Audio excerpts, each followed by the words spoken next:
Hold on, let's share it to Facebook to get some people riled up. You know, that's what happens on Facebook. No red lips today.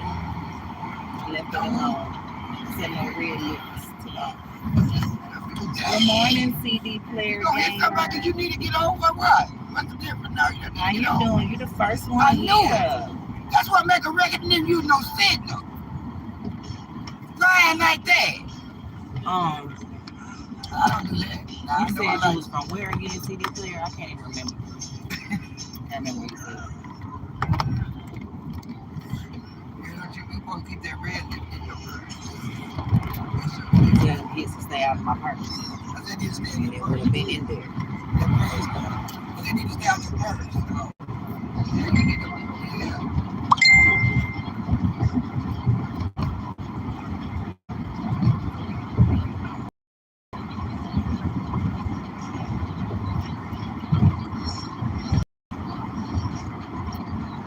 That's right. Good morning from Texas.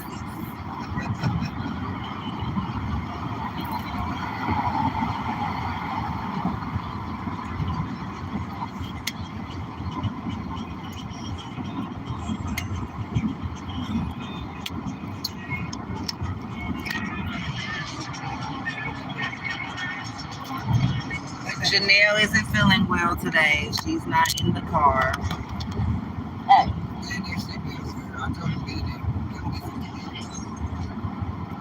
Hey, y'all know y'all wrong, right? Believe it.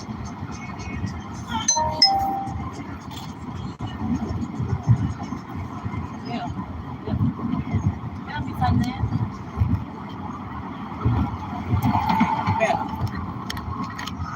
Yeah, Janelle isn't feeling well. A kid in my district got drilled. Oh my God. What happened? Let me watch it. Child in Texas school district gets drugged.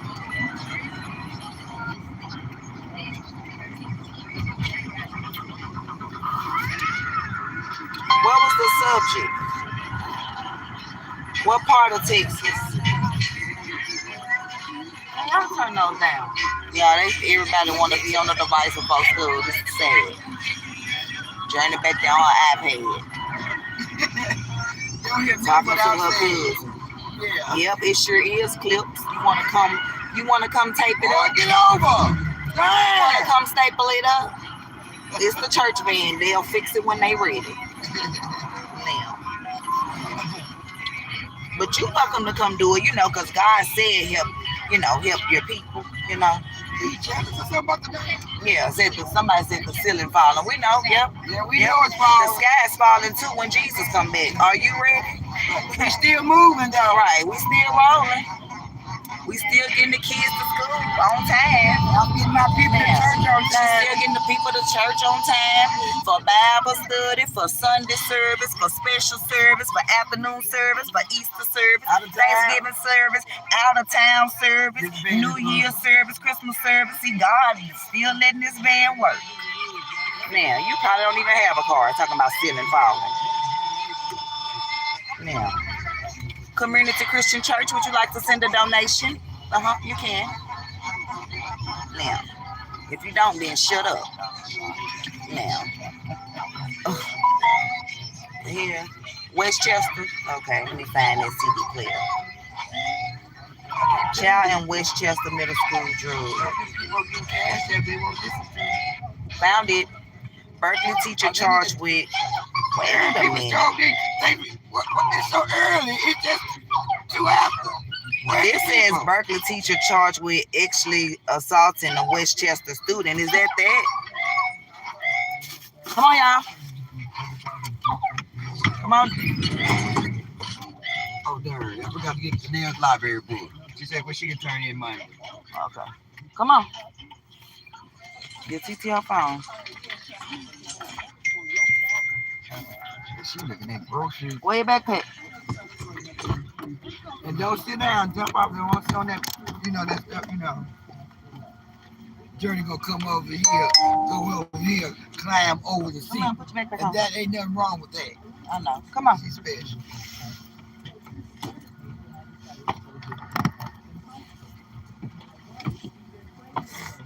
Mama, my shoes are slippery. I can get down 2 o'clock. Craig's not here. Mr. Craig not here. Mama, where my backpack went? Well, I don't know. How is this water bottle? What if it's not? It's not wet. The water just is wet. Come on. Y'all hit the like button. I'm gonna come in. Girl, I'm walking you in. What do you mean? There you go. Come I don't need to go no further. Good morning. Oh. What? That's my office light for off. Oh, what lights was off? Press the ding dong button. And it's another one. Well,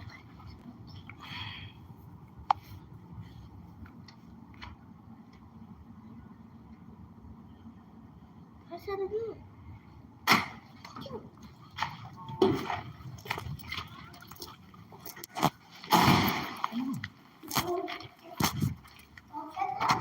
Good morning.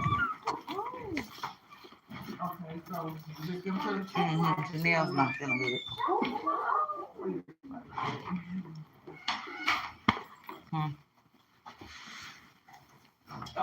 both of them say Mayo. Mayo. Mama.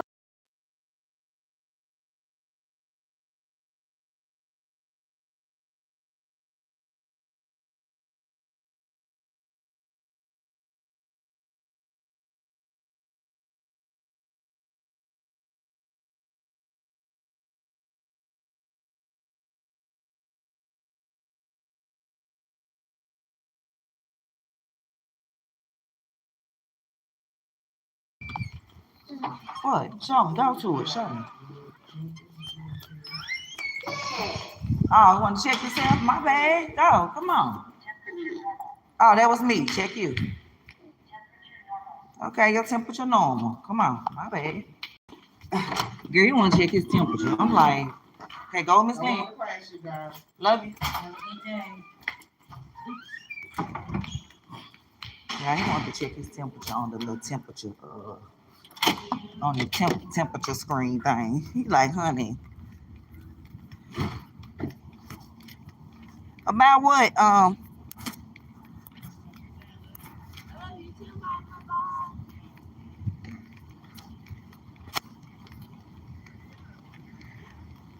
right, we got 2 to school. Well, 3 to school. My high schooler, he been gone since 6 o'clock. Yeah, Mr. Craig not there. Yesterday. Oh. Alrighty, this middle schooler to school. And then we're gonna get into our topics like normal. Did y'all watch the DNC last night? The DNC church service. Can I get an amen? Because this would have seemed like a church service. Journey. Oh, I know that's why I couldn't do nothing. She left with the hot spot. yeah, true. My stuff couldn't Thank do you. nothing. You need to check out my lives, my top. Journey. What time you want to get out of school? No. Well, be at, Oh, it is Friday. yeah, I get you when I get them first, you know.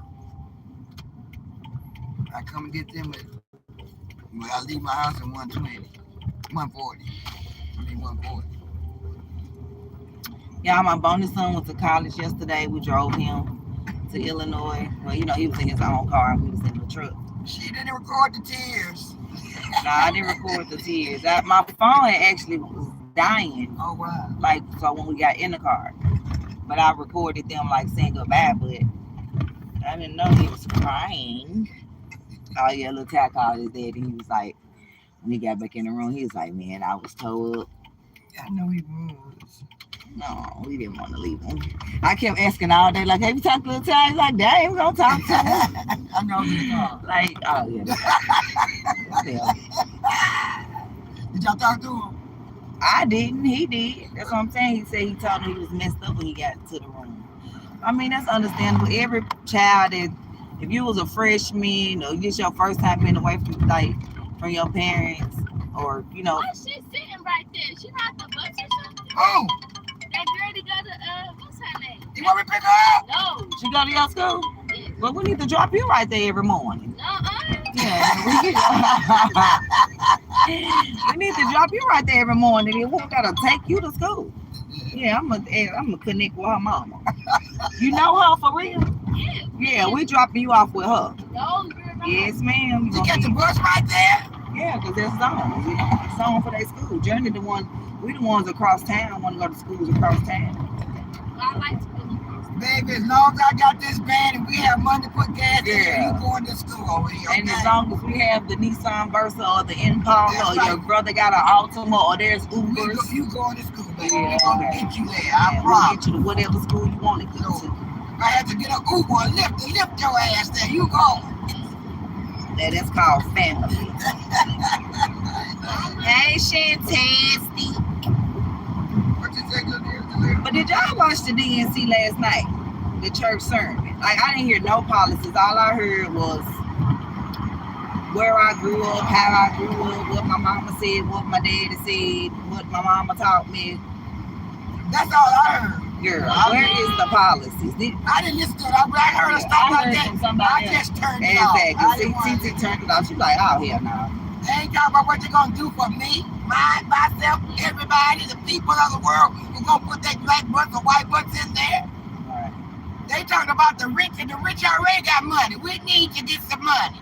Cost She of ain't living talking about no rich. She lying to y'all. cost of living is high, and the check y'all give me ain't enough money. When y'all Right. come on, y'all gonna try to take my Social Security? Yeah, shoot. By the time I'm old Come enough on now, to you won't be Social having Security, none. That's a bull. You work hard for that. Say they don't care. They just want to give the migrants $25,000 towards their first time home because it ain't yours. Look, I don't want a home. Getting that I right, don't she's want a home. 70. My auntie don't want a I home. just want the money to do what I With want a to do. 30-year mortgage, well, that should be 100. I don't want a home. 100. I had a home, it's gone, so I don't need another. Yeah, she's had a home. But I just need the money. Give me some money. Buy me my car. They take our people home. Talk them into selling their stuff out, selling their stuff. And they go build properties 3 times What you worse. say, Journey? No, I do not like pineapples on pizza. Because we ain't far from the school. So you want me But to I go do down like the pineapple. road next time with all the lights? I could do that. You get here. Yeah, you is here early. Girl, you should see what you got here when earlier with that. Before Didi got here. Sometimes she be making me get here at 8 o'clock. That's right. If she get them to school at 7:50, how you get done? You right down the street. I get out here before. And I'm glad the schools is like that. Yeah, get your butt over. That's the only reason why I went on and agreed for you to come. Like, okay, it's literally the next exit. So, I mean, if I'm taking them across town, she'll cross town too.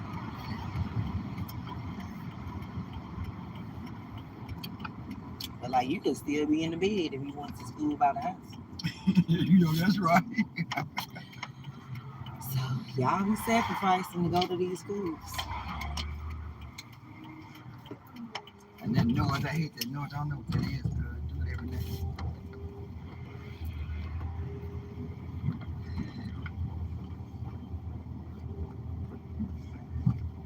Is that Didi in all her maroon? Journey? Huh? Oh, I should have went through there. Darn, I didn't see it. Jordan, how come you didn't tell me? Because you didn't want me to go through that like I went through the first time. And I went through that. I was looking at that girl, but that's not her. Looking at the girl go to our church, but that's not her. She's a little slow. She looks a little slow. They look cute that Sunday journey. The brother and sister.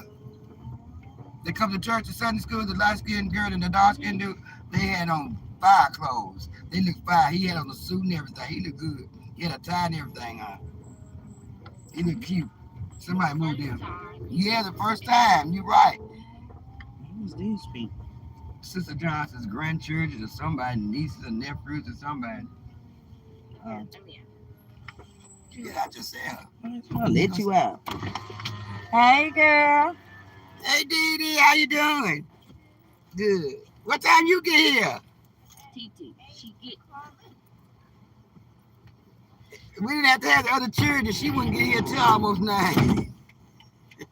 Right. Can't you? Girl, you can walk. Just because that girl threw up, that ain't no, it's gonna be good. It's Right, dry. I cleaned it. Out the door. She's still at the door. That's all right. We'll get it. We'll get it when y'all clean it up tomorrow. Right. You cleaned it. Let me see your outfit. Yeah, it's cute. You was born in 89. No, girl, you don't know nothing about it. She keeps saying. Oh, wait a minute. That say 1898, first of all. You sure do. You born in 1898. Yeah, you was a slave. Hey, DD, you look cute. All right, Y'all look cute. we out. Why you still? Because I ain't moved yet. Why you still? Girl, we can stay here till 9 o'clock if we want to. No, you're not. You don't tell us when to leave.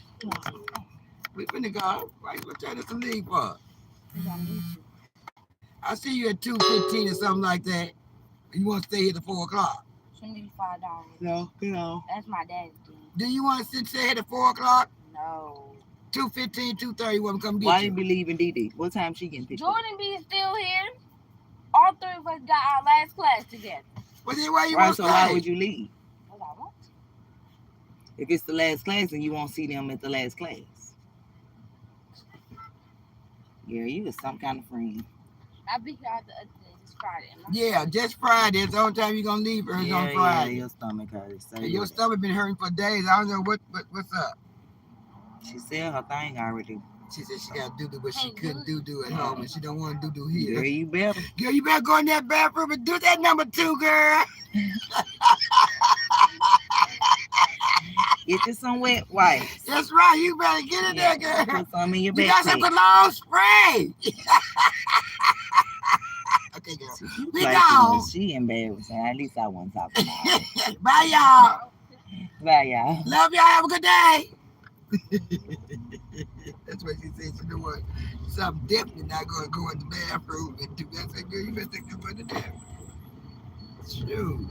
Kind of cold. I'm sweating. I'm wet already, girl. Look at where he walked from.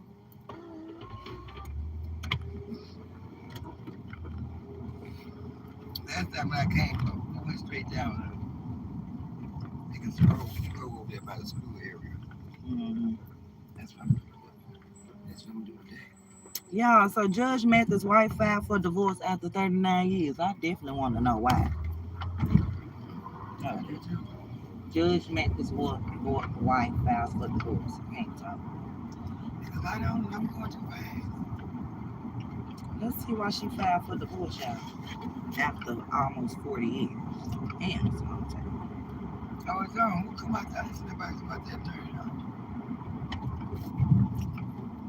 This is just today. He got 3 dang dogs. He a dog walker.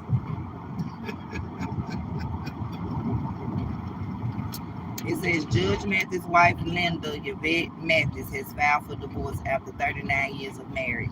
Linda filed paperwork on Thursday, August 22nd, citing irreconcilable differences. She listed their date of separation as July 17th. Additionally, she's asking for spousal support and requesting her requirement of spousal support be waived. Why? Oh, she don't want to be. Weeks before separating, Greg, 64, shared a PDA field photo of the pair via Instagram on June the 10th. Why she want to divorce though? I don't know. You don't Still say? reading. Cheated, he cheated. She found Right. somebody else. What kind of right? What kind After of difference? 39 years though, that's what made me mad. You've been together for 39 years. Where you gonna find somebody else after 39 years with one person? You gonna start your life all over? Cause you know they up in my age or something like that. He's 64, so I mean, she. They can find somebody for 39 years Yeah, together we with ain't one saying they person. can't find nobody else, but I mean. For 39 years, that's what I'm saying. Right. Like if my husband was alive, we'd still be married. Oh, I know. I wouldn't, ain't no divorce coming. I don't care what you say. You want to go out there and cheat, you go ahead, but I'm going to be faithful and I'm going to be right here. Wait until you pass some sense up in your head. Go and cheat. Right, because they the one got to be judged for that, not you. So, you know, I just let you go and do your thing. I'll be faithful. I ain't going to be cheating. I'm trying to see. Well, they got twins, or this just They say they dated for 4 years and they got married in 1985. So they was married for 39, and that means they've been together for 40 something. Yes. You dated him for 4 years. If you knew you weren't going to be with him for the rest of your life, why did you marry him anyway? So I just want to know why the divorce is coming up after 39 years. After 40-something years being together. They have 4 grown children. Well, you know, I don't believe in divorce, but... You know, they got that TV show, you know, they say reality shows kills families, but I'm like, you have to, if you, that's you letting it do that. You gotta be ready, that's right. You have to be strong. Ain't no reality show gonna make you get a divorce. Right. Come on, now, be for real. I mean, I didn't see nothing on the show for me to think it. That's why everybody in shock. But I mean, we know nobody's relationship is perfect, so that's no one was idolizing them or whatever. But we know, you know, God wants marriage, and that, you know, it says better to marry than to fornicate. You know, it say that. Sometimes, you know, so it's better to fornicate than marry because you're gonna be divorced in 39 years. But I wouldn't divorce. I'm talking. If he wanted divorce, it would be fighting for the divorce. I wouldn't want the divorce. I would contest divorce.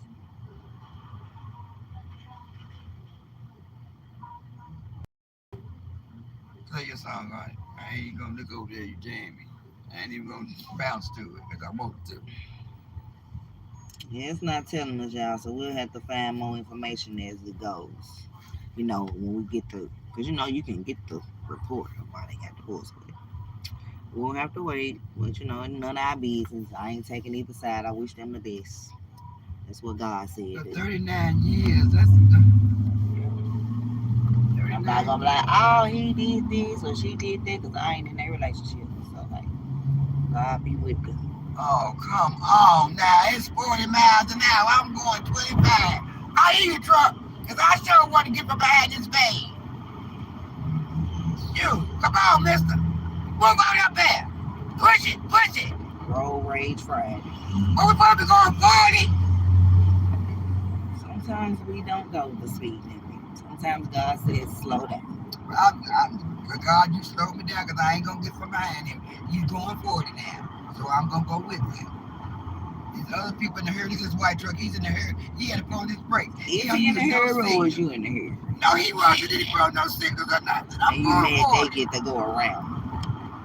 I think they need to go around me. Everybody going around us. We going to go the speed limit.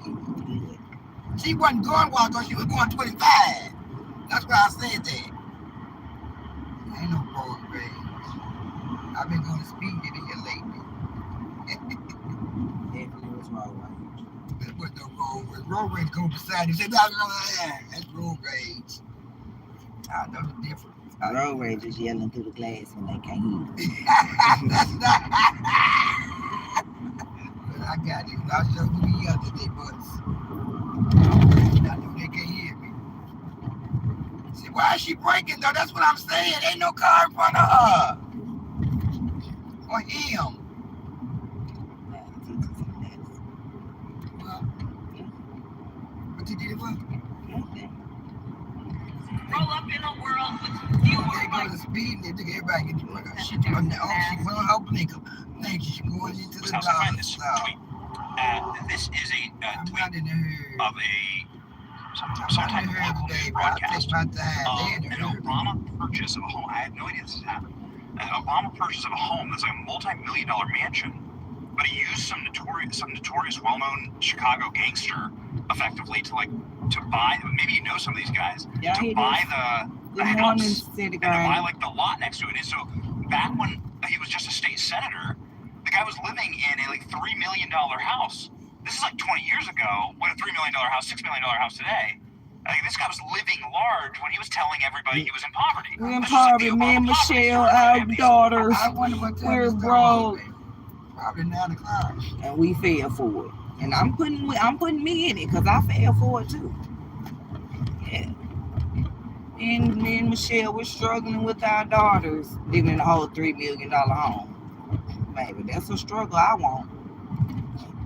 Give me that struggle then.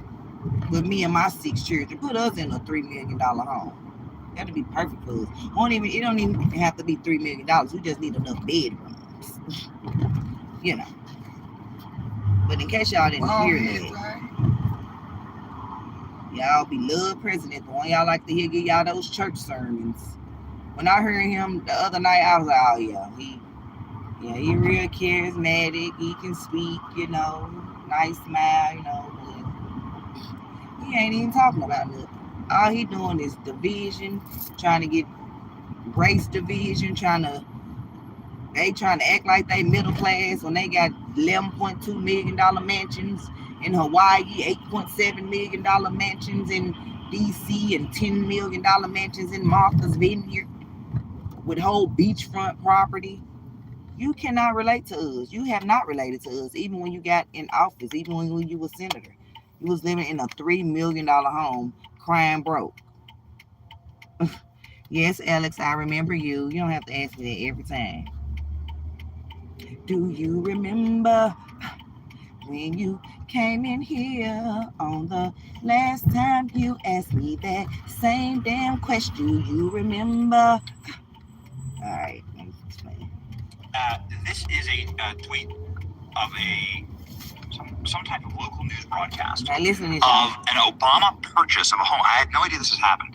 An Obama purchase of a home. It's like a multi-million-dollar mansion, but he used some notorious, well-known Chicago gangster, effectively to buy. Maybe you know some of these guys, to buy the house and to buy like the lot next to it. And so back when he was just a state senator, the guy was living in a $3 million house.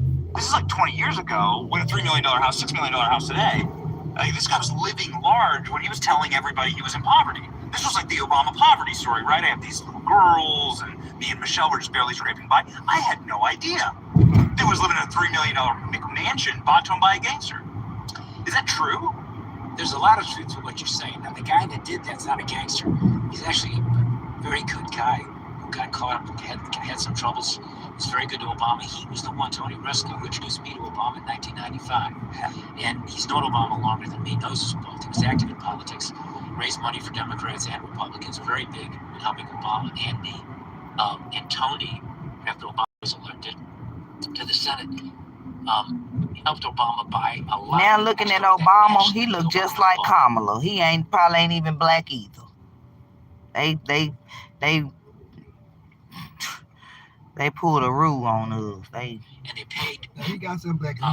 Full price for the lot, $750,000. Kamala, I used to know black. Her parents ain't black. Because the Obamas didn't have enough money to buy the lot, the adjoining lot, and the mansion itself. And she said so they paid like $700,000. She said she was Asian for 35 years. But Resco. They said when she was prosecuted, if you mentioned that she was black, she got a whole attitude.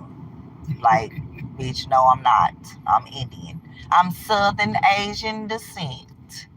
So stay there and see how many of them Southern Asian descendants vote for you.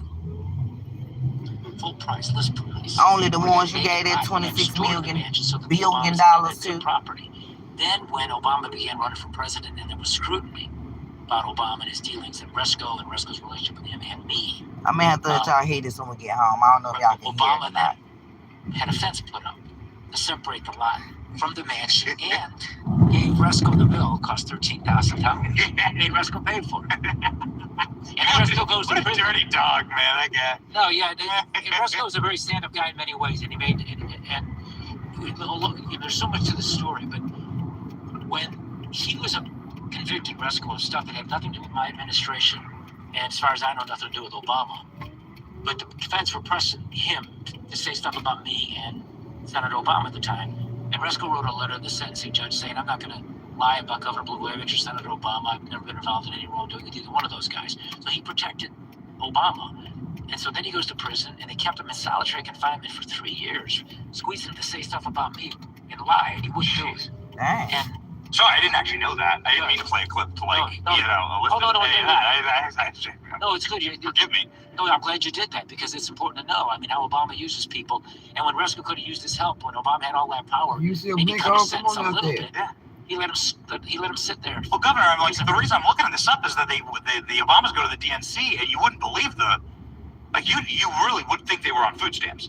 Right. Michelle Obama talks, right? We are very suspicious. I don't know if you saw the speeches. We're very suspicious of people who take more than they need. Lady, you have like When 5 Michelle's beach worth houses on private islands. 70 I've seen the million. yacht that you and Thomas are on in Greece. I see it. We have photos of it. It's bigger than like 10 of my houses. It is shocking how they can say something like that and lie to the American people that way. That's so obviously not true. He's close to being, the two of them are close to being billionaires now. They monetized the White House. Wait, hold up. Did y'all hear that?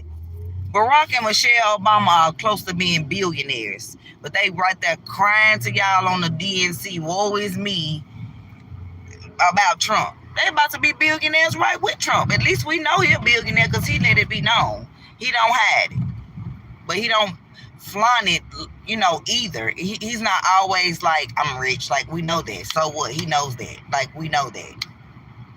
But they show hiding their wealth. Worth almost $1 billion. Billionaires? Okay. Oh, is that why Beyonce endorsed Kamala? Oh, my bad. Kamala. Come on her. Like, that's just what her name sound like. Wow. Billionaires, y'all. Close to billionaires. Begging for y'all. Wow. I tell you. Talking about Trump is only worried about his friends. Shit, y'all his friends if y'all almost billionaires. Like, because billionaires stick together. So when I say that, I'm not saying like friends, like in that type of sense. But I'm saying like, if he looking out for the billionaires, he looking out for y'all too. Oh, that's why y'all mad. Because he said he gonna tax the 1%ers or something. I cannot remember. Y'all part of that if y'all billionaires. Just saying. Wow. How they playing on y'all hearts. You got them whole sob stories. And then We're very suspicious of people who take more than they need. Lady, you have like 5 beach houses on private islands. I've seen the yacht that you and Tom Hanks are on in Greece. I see it. We have photos of it. It's bigger than like 10 of my houses. It is shocking. Dang, a yacht bigger than 10 of lie to the yours? American people that way. That's so obviously not true. He's close to being, the two of them are close to being billionaires now. They've monetized the White House to become richer than Trump. Before Trump got into politics, that's one of the great to become richer than Trump. What can I say? It's all upside down, but I think the American people are catching on. Yeah. Certainly your listeners and your viewers are. That's right. Adam Kidd. Oh, yeah, we definitely listening. I don't know how I found Benny, but God led me to him, I guess. What's on there? Girl, did I grab the key? That's where I put it at. So you take a look at it. Don't be throwing my stuff like that. You need it every day. Except this evening, because there ain't no dance practice. I didn't throw it like that. That's why your shit dropped. Man.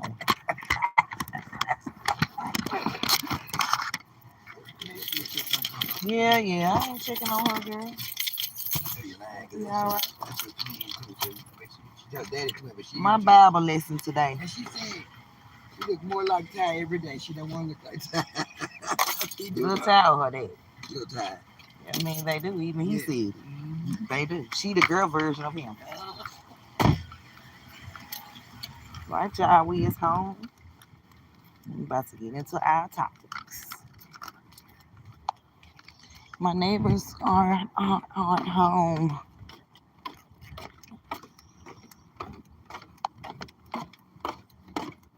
I left the porch light on. Yes, I did. It's cool out here. And some people outside and see they live up. I can't, honey. I need some sun.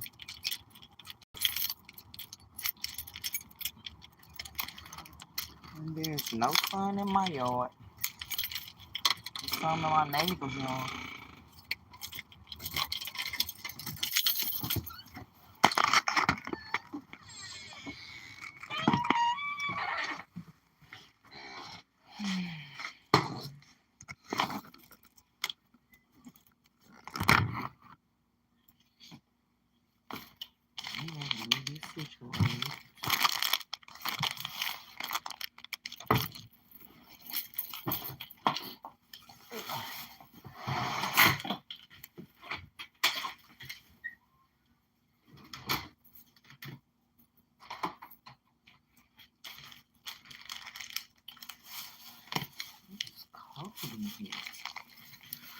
Okay, y'all, got my lipstick.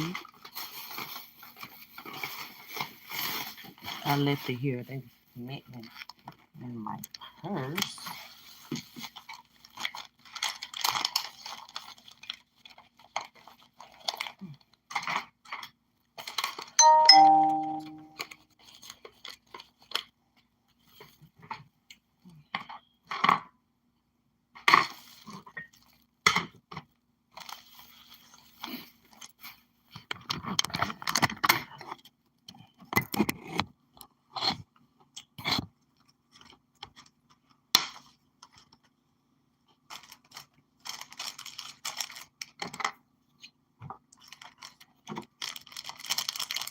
I get my charger base.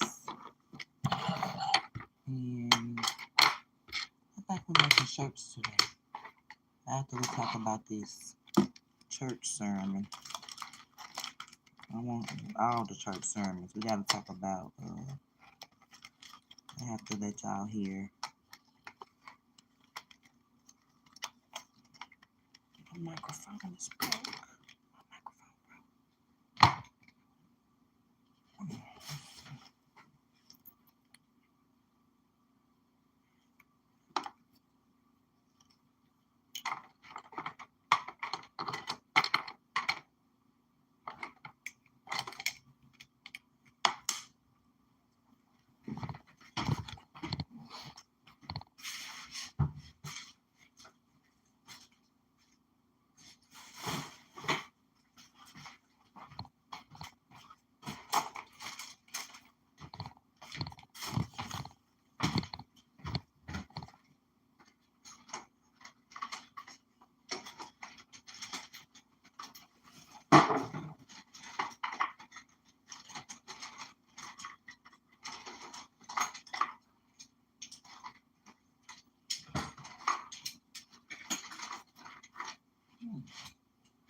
We on airplane mode. I like my shirt. I made it myself. You know, this is one of my flight shirts. When I'm catching flights, not feelings.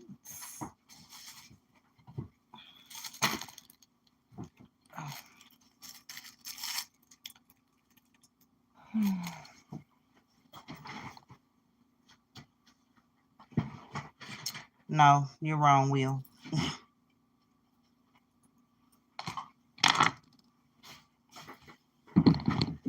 You're wrong.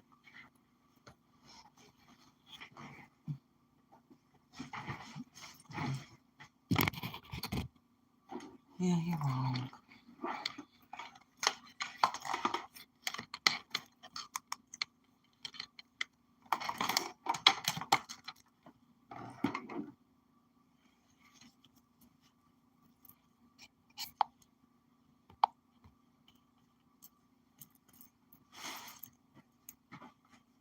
What's racist? What's racist? Me? Why? Because I'm not for Scamala? I'm confused.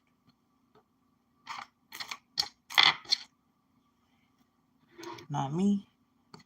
Who? Tell me, Will.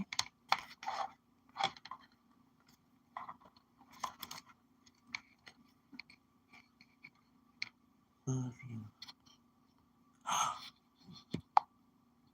Yeah, I didn't even see that. Let me get them out of here. They can go back to Africa for 24 hours. Now, come back tomorrow. Being rude. You right. That was racist. I didn't even see that. Because my mother, nor her mother, nor her mother, nor her mother was in Africa. Or maybe. And then my great-great-great-grandmother was Indian. So, yeah, full Indian. You know, so I can be black and South Asian descent.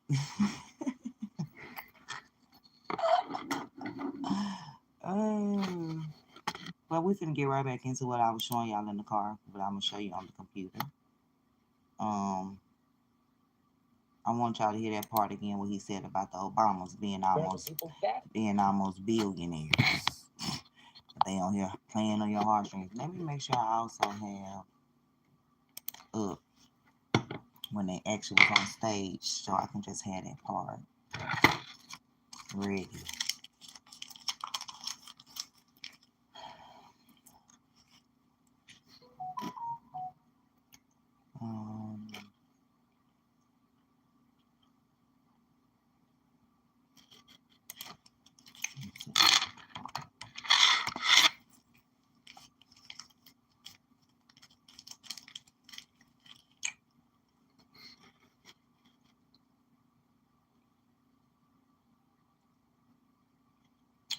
Yeah, we're just gonna go through the whole DNC because I didn't watch it.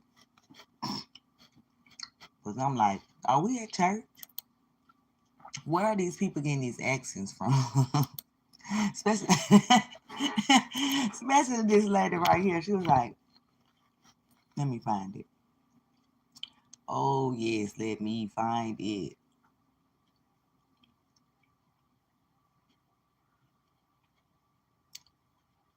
Man, they had so many people speaking.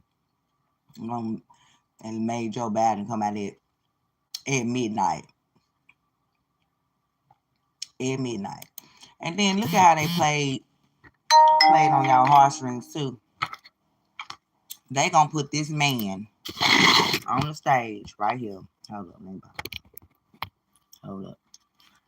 Let me do some hype. Where my headphones at? Hold up now.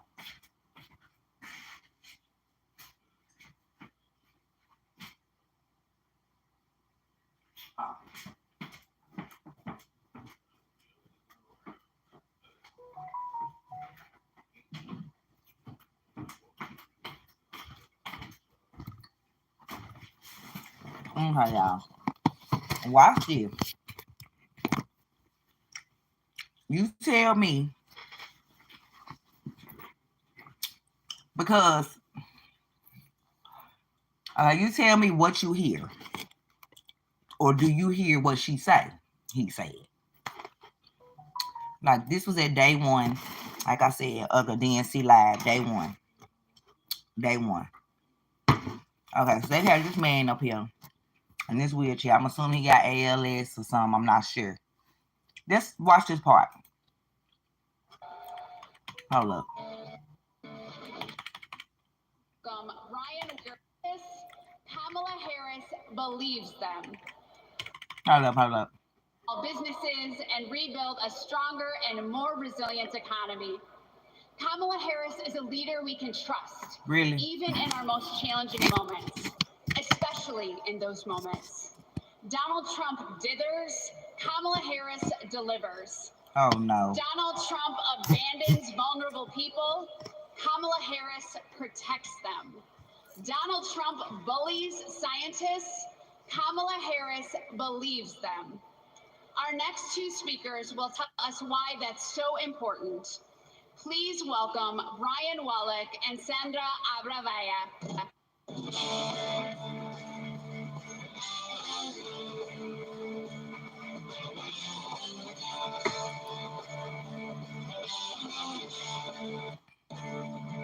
Just want y'all to watch this part. Like, quit playing with us. Oh, my bad. This dang music probably don't give me copyright. His ass music.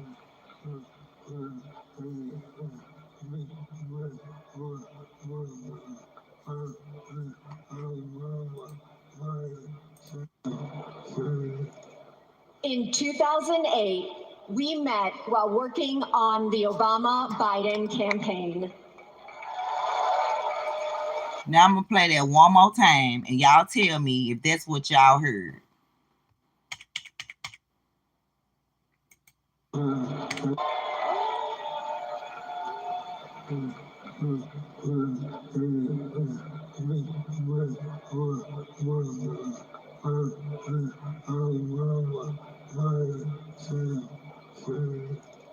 In 2008, we met while working on the Obama-Biden campaign. We found our way there because we believe in the power of organizing. He said all that. He said all that. Okay, let's continue. In the power of organizing.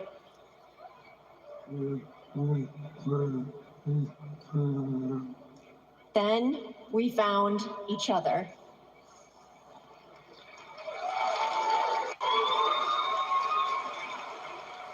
The day we brought second daughter home from the hospital, diagnosed with ALS.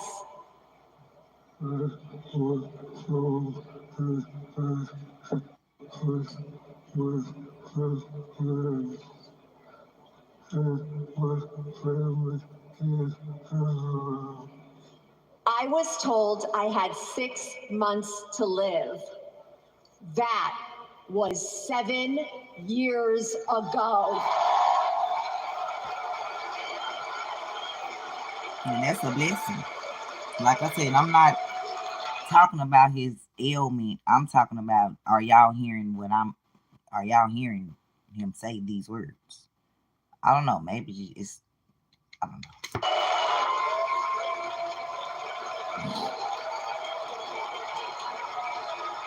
We could not change Brian's diagnosis, but we knew how to organize. So we co-founded a nonprofit called I Am ALS. Thousands of terminally ill patients fought for new therapies, $1 billion to fund ALS research, and earlier access to treatments, all of which President Biden signed into law. Ooh.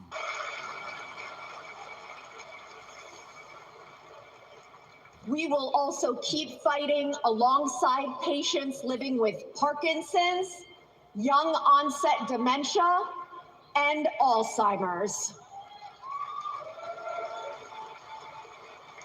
We've seen just how relentless activism can beat the odds, just like what Brian has been doing for 7 years. And that is what we need right now to elect Kamala Harris. She's the daughter of a breast cancer researcher. She knows the promise of science and that patients need to be able to get the care they need wherever they live. We all want to make so life she the better daughter for the of a next breast generation. cancer And believe researcher. that people like Brian can be the first generation of survivors.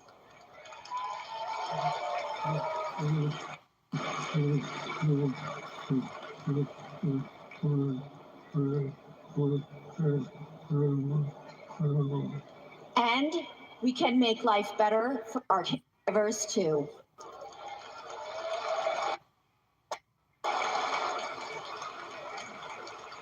Brian and I are still driven by hope and by faith in what we can do collectively.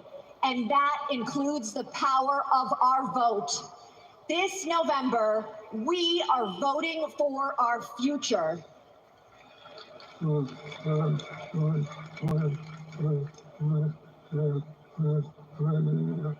Because because we plan to be around for it. Do you?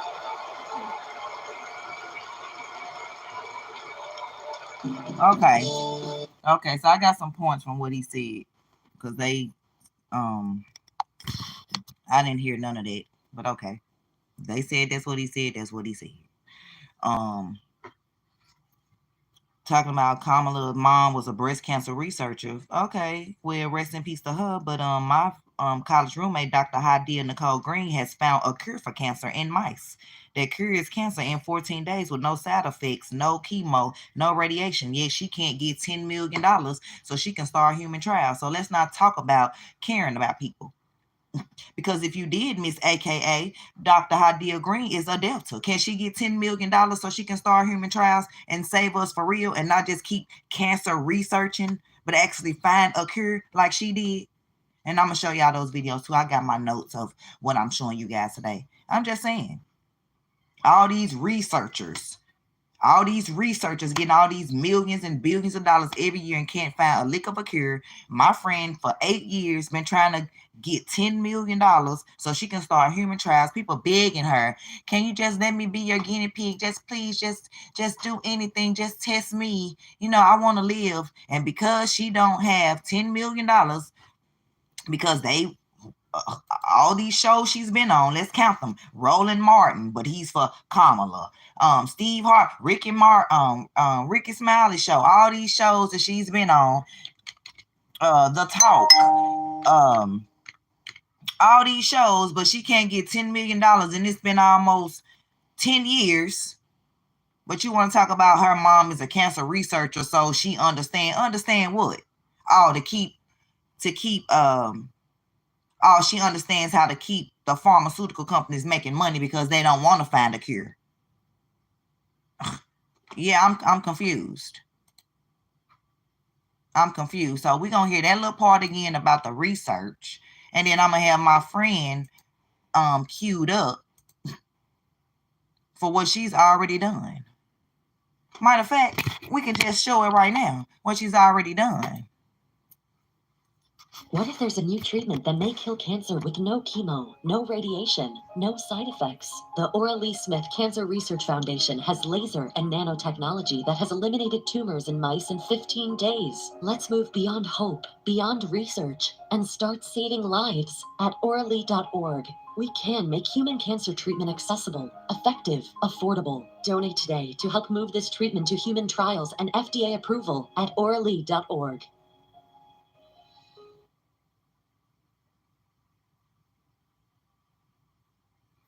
Okay. Let me find the actual. Like, I mean, I'm just saying, can she get $10 million? I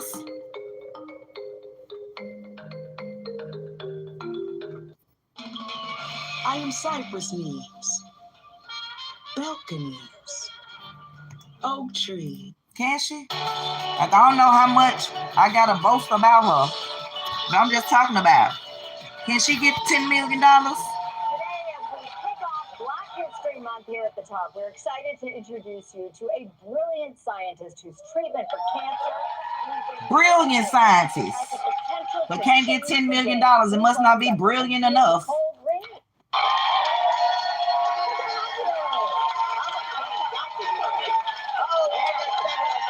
Oh, did I mention she's the 76th female physicist that graduated with a doctorate in physics in the world? Did I also mention she graduated from a HBCU, Alabama A&M University? Did I mention she's a Delta?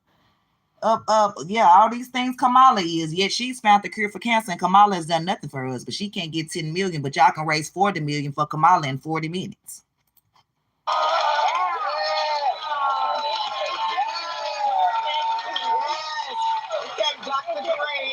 Thank you for being here. You flew in from Atlanta, where you are a professor at an HBCU.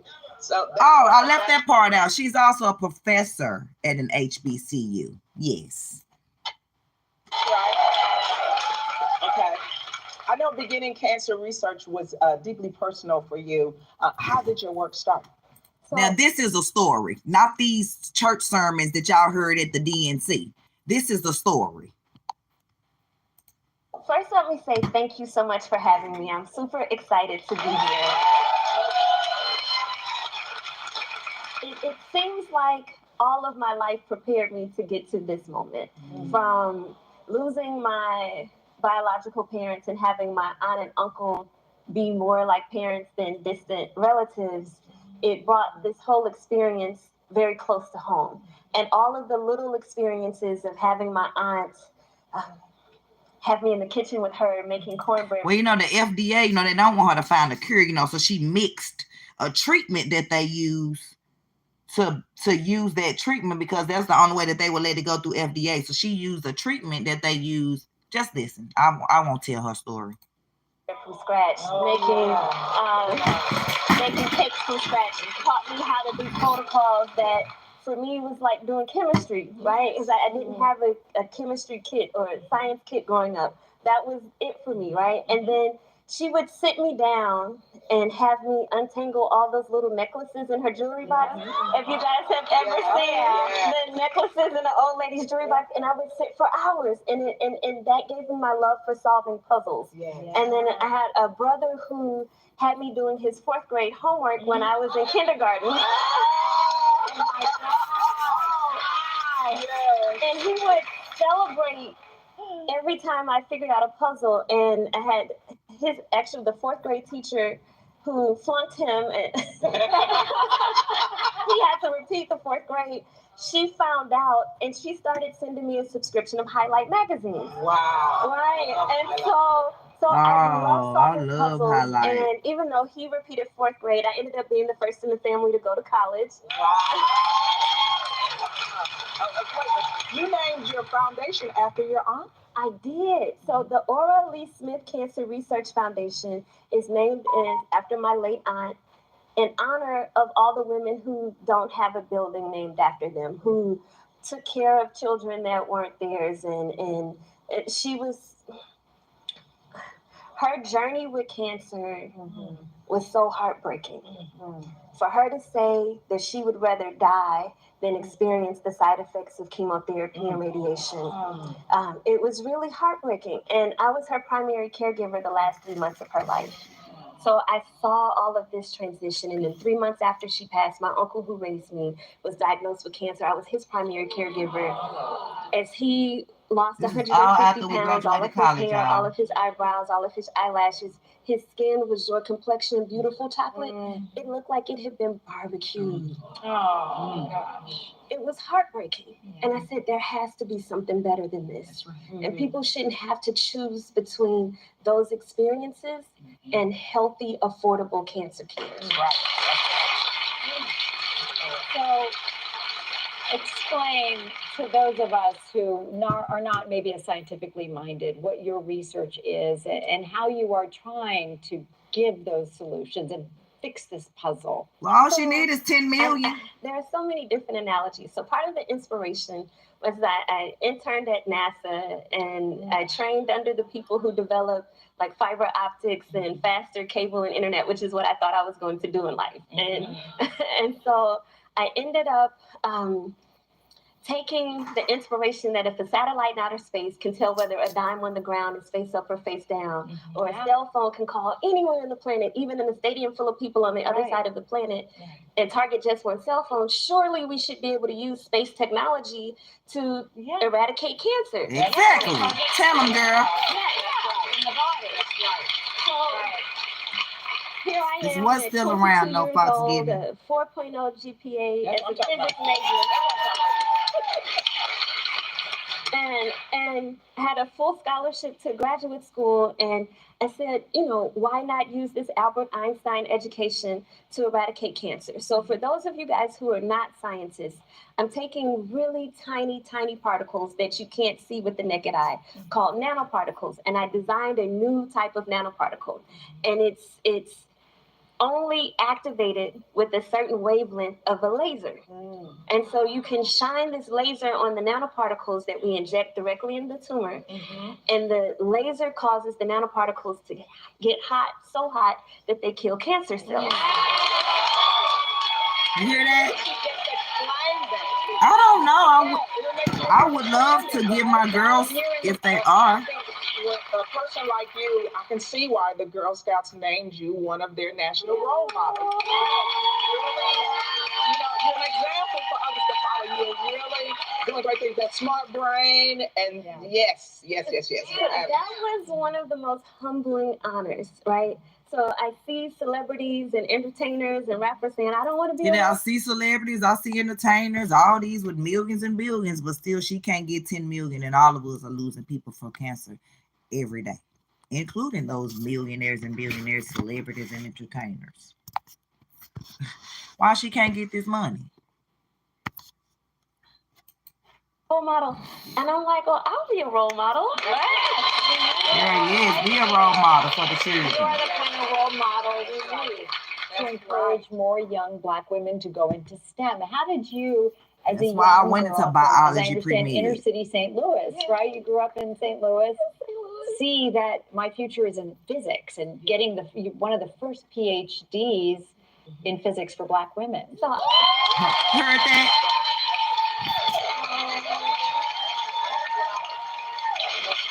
So I see you guys have on the screen my uncle who raised me. And there were only 2 times in life where I saw him cry. It was when my aunt passed and the day that I graduated with my PhD in physics. I never imagined that life would bring me here, right? It was an accumulation of all the experiences, from the necklaces to my brother, celebrating every time I got a problem right, doing his 4th grade math in kindergarten, getting the 4.0 grade point average in physics. But when I became a physics major, it wasn't because I was trying to be a physics major. There was this lady named Aisha Fields, who became the 50th African-American woman to get a PhD in physics, that led to me becoming the 76th Black woman to get a PhD in physics. And I'm going to tell you this before you go, too. I love the fact that you talked about cooking being about chemistry. A lot of chemists out there. I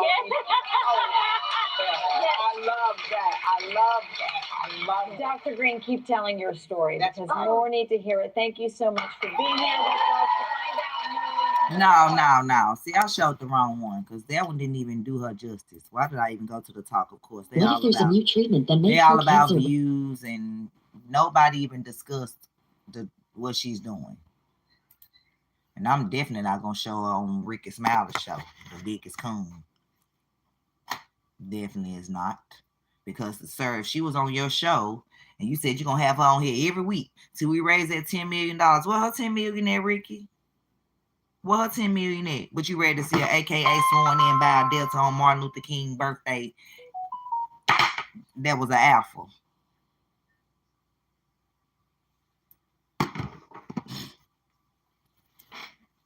Like stuff that don't even matter.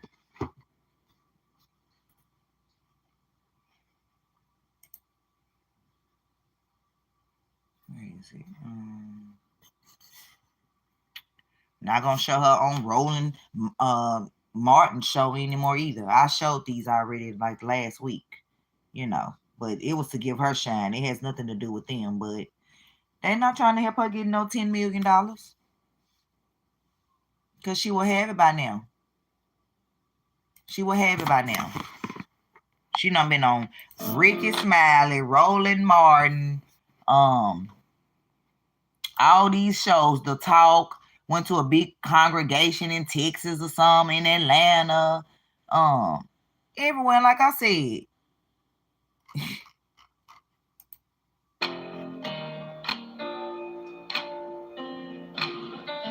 cancer has no respect for race, sex, or religion, and most of us have lost a loved one to cancer, or we know someone who is undergoing treatment for cancer.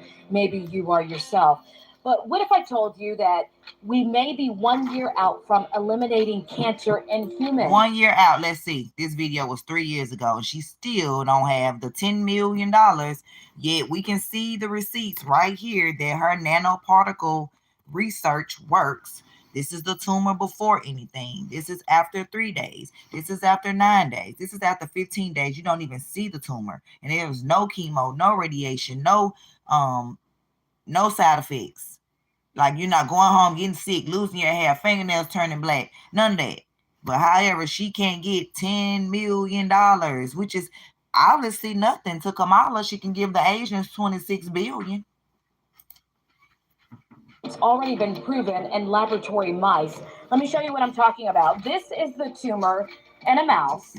And with cutting-edge laser-activated nanotherapy in just 15 days and one single treatment, it's gone without any observable side effects.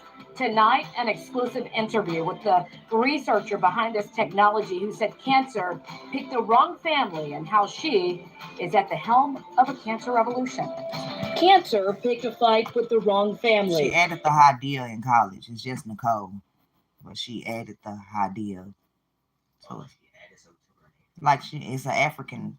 Yeah.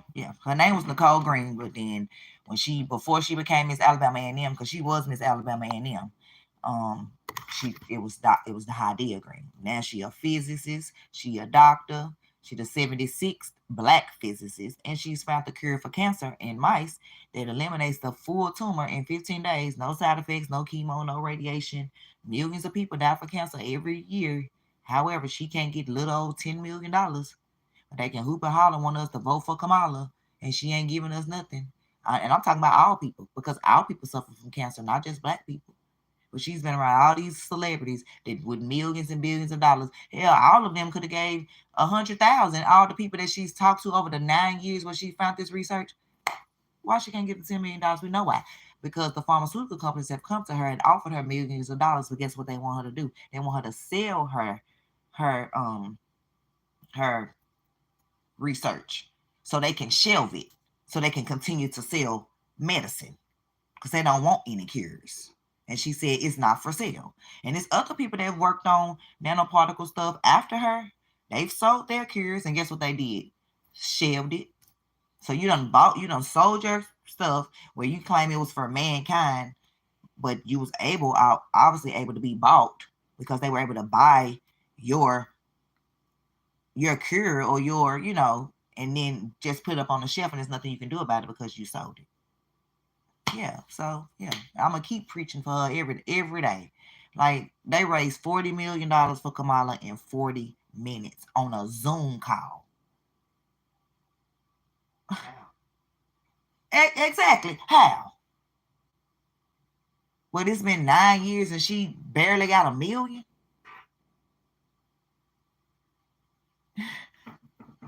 Okay.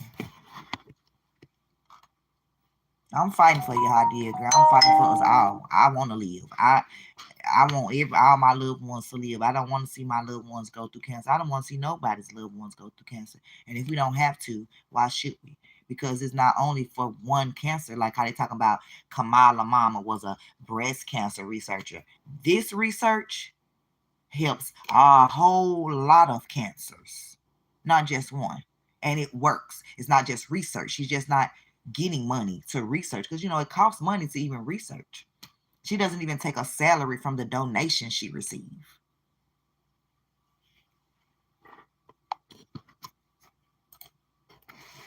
It's Dr. Hadia Nicole Green ever knew. For her, it's not about statistics, it's personal. My biological mother passed when I was 18 months. I didn't know my father. My grandparents took us in, and they both passed in the same year when I was 4.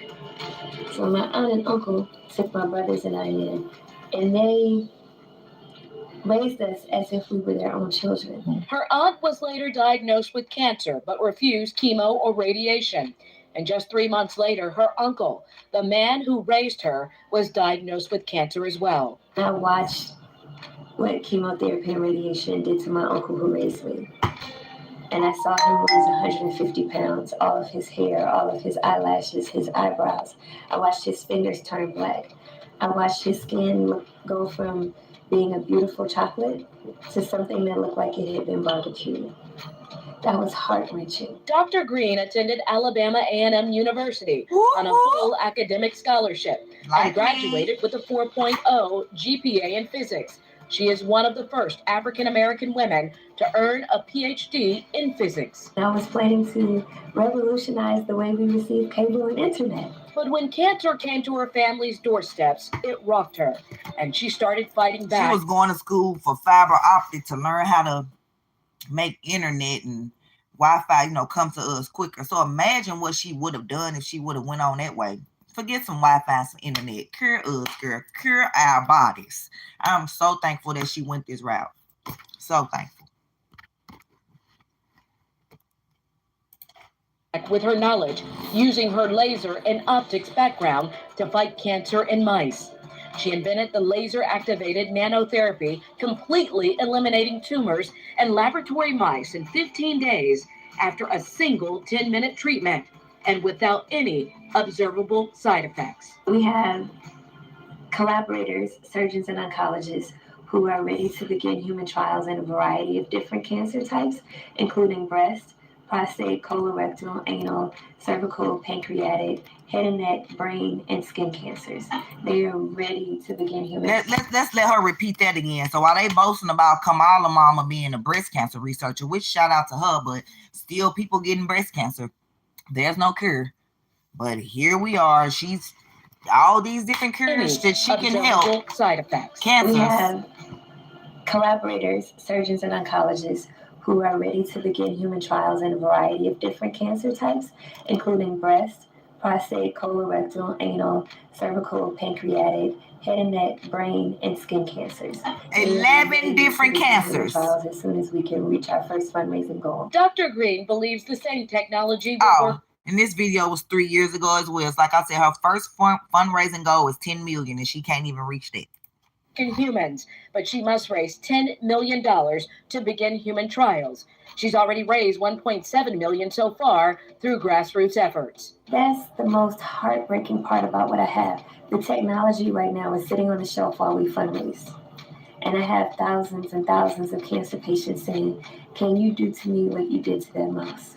I'll be your guinea pig. Please try in there. Desperate.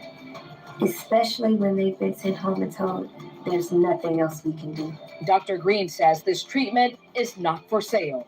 I have colleagues who have developed different types of technologies and they sold it to the company, to a larger company. And instead of that company releasing it, they just put it on the shelf so that they wouldn't have the competition. Her mission is to keep the treatment affordable and accessible to the 14.1 million people who are diagnosed with cancer every year. And I know my fight won't bring my family members back, but my fight can save other families. It can save other people from having their families devastated the way I did. And that's why I fight now. We must raise $10 million. She's using all of the proceeds from her speaking engagements to help fund the foundation, her nonprofit, the Orally Foundation. And there you go. If you want to go donate, you can go to Orally, ORAELEE.org. Here's the website. And you can go donate. You can donate via U.S., non-U.S., crypto, PayPal, stock, fundraise. You can even donate a car. You can donate. But this needs to be heard in her research. It needs to be out there. Like, come on.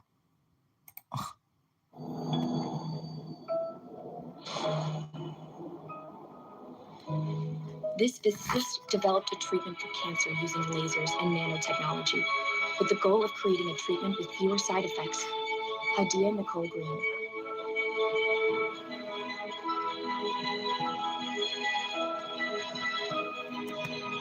Dr. Hadia Nicole Green. Look at all these shows. Let me pause real quick. Look at all these shows she was on, but yeah, she can't get $10 million. Just start back with Mr. Roland Green. Dr. Hadia Nicole I say Roland Green. Roland Martin. My bad. Dr. Hadia Nicole Green. This is Dr. Hadia Nicole Green, the one and only.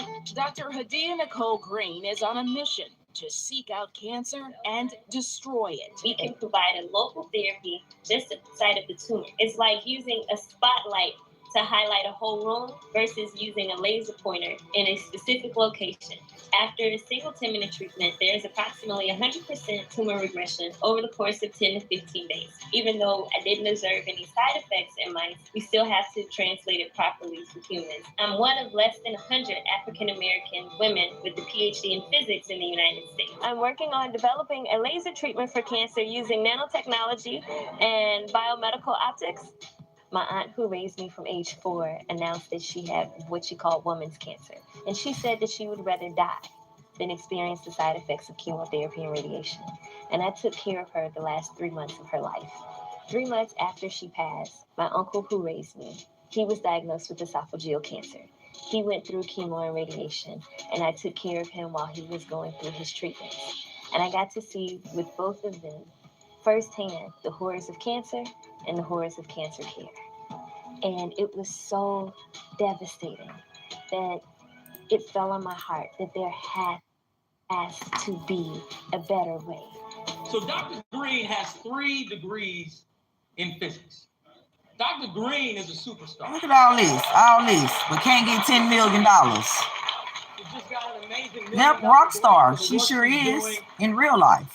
She's already proving it with mice, and she's gonna move on to human trials. Oh, she even was in front of, what's his name? This actor. I can't even remember his name. I know he a known actor. Why she still don't have $10 million? I think he done played in a Tyler Perry film. Isn't Tyler Perry a billionaire? Beyonce billionaire? Jay-Z billionaire? Yeah, okay. I think I said enough. We know why. We know why. For the loved ones we've all lost. For the families that we can still save. Let's make America the country that cures cancer once and for all. Oh, well, Obama, can she get the 10 million, Obama? Why you up here giving us a church speech about Kamala and why we should vote for her?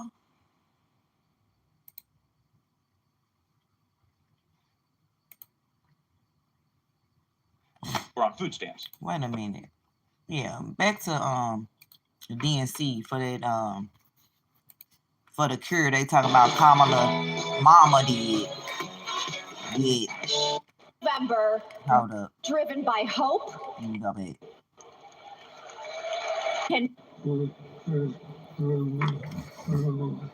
And we can make life better for our caregivers too.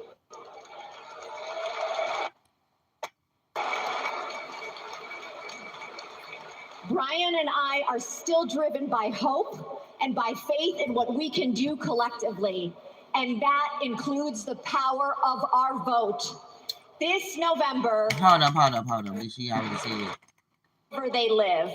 Patients need to be. She knows the promise. Here you go. She's the daughter. Here you what go. we need right now to elect Kamala Harris. Why? She's the daughter of a breast cancer researcher. Okay, daughter of a breast cancer researcher, but is she doing the research? No. So we ain't caring about, okay, yeah. Claps to her mama. We can give her claps, rest in peace to her doing the research. But here's a person that's actually not only done the research, found the cure, but can't get $10 million. So let's quit talking about what people are daughters of and sons of and not doing anything. Who cares?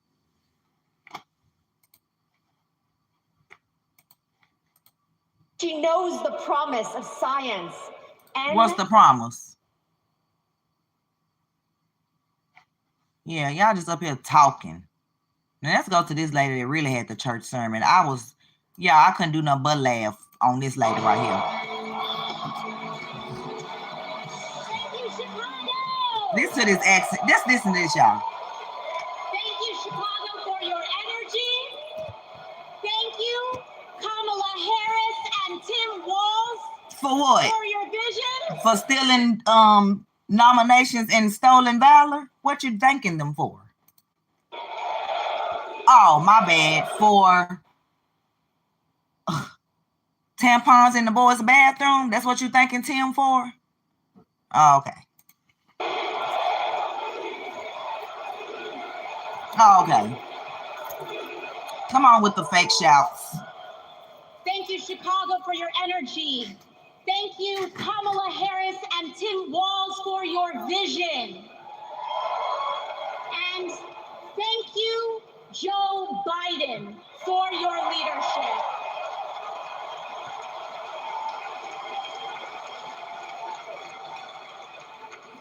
You know, 6 years ago, I was taking omelet orders as a waitress in New York City. Oh, before you start. I didn't have health insurance. My family was fighting off foreclosure, and we were struggling with bills. Like everybody, like all the other families. Unexpectedly from cancer. Oh, your dad passed away from what? Passed away unexpectedly from cancer. Okay, from cancer, but yeah, we have a whole cancer person right here. All she needs is $10 million. So while you was up on the stage, you could have said, can we send a donation to orally.org who's finding cures for cancer? But no, you didn't say that. No, sorry that your dad passed. Was like I said, I don't want anyone to pass, but clearly that's what y'all want. Because no one is donating $10 million. You probably wouldn't have had to lose your dad unexpectedly if Dr. Hadia Green had her $10 million. I wonder what type of cancer your father had, because you know she's found a breakthrough for at least 11 plus cancers, not just the one breast cancer that KAMALA mom was researching.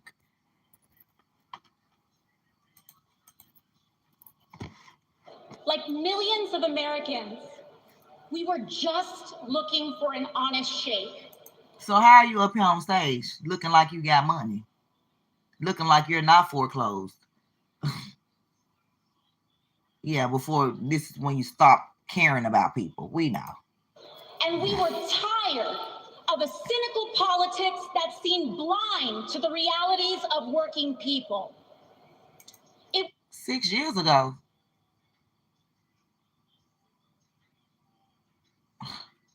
You mean when Obama was in office? Right? Is that when you were struggling? Okay. It was then, only through the miracles of democracy and community, that the good people of the Bronx and Queens chose someone like me to elect them in Congress. I'm running for Congress, y'all. I am running for Congress. And America, in my heart, I know from that same cloth of hope and aspiration, we will also elect Kamala Harris and Tim Walz as presidents and vice presidents of the United States of America. Why? Why are we doing this? I am here tonight because America has before us a rare and precious opportunity. In Kamala Harris, we have a chance to elect a president who is for the middle class because she is from the middle class. Girl, stop. She understands the urgency. The middle class of Canada, I'm sure, is not the same as the middle class in the United States, but I digress. Of rent checks and groceries and prescriptions. She is. Really? But she the reason that everything is inflated. Because she was the deciding vote. She was the tiebreaker. She was a tiebreaker. Out of 50 over here, 50 over here. Kamala Harris, your your president of Senate, chose to inflate the world. Inflation reduction plan. Girl. Y'all act like y'all not in office now is what I keep trying to say. Y'all keep on talking about what we're going to do in November. She's in office right now. She could do something in August and September. And October, too. To our reproductive and civil rights as she is to taking on. Girl, ain't nobody took away no rights. She don't even have any children. Obviously, she didn't want any, so no one took away her rights. Clearly, she has her rights. That's why she doesn't have any children. And no one's trying to take away your rights anyway. They just put it back into the hand of the state, where the federal government doesn't need to be involved in what you're doing with your body. How about you wrap it up, quit sleeping with men that you don't want to have babies by, men quit sleeping with women that you don't want to have babies by. You wrap it up, don't get on birth control. I'm not promoting that. Don't do that. No, because then you're going to be out here with cancer, overweight, heart problems, brain problems, vision problems. Be responsible. And then y'all had the whole Planned Parenthood van outside of the DMC signing up people for free abortions and vasectomies and giving out the abortion pill. So what rights were taken?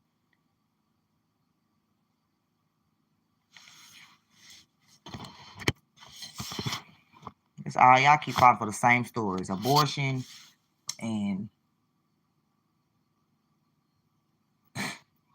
wow. Greed. And she is working tirelessly to secure a ceasefire in Gaza and bringing hostages home. Girl, the lies you tell. Well, she should have been outside of the DNC trying to bring peace to the protesters outside of that. We'll show them in a minute. Why she trying to bring peace to Gaza? Gaza is not in the United States. Can you bring peace to the United States first? Bring peace to your citizens in the United States. But you're not trying to do that. Bring peace to Gaza. Girl. In Kamala Harris, I see a leader who understands. I see a leader with a real commitment to a better future for working families. Well, girl, you don't even believe that yourself. In Chicago, we have to help her win.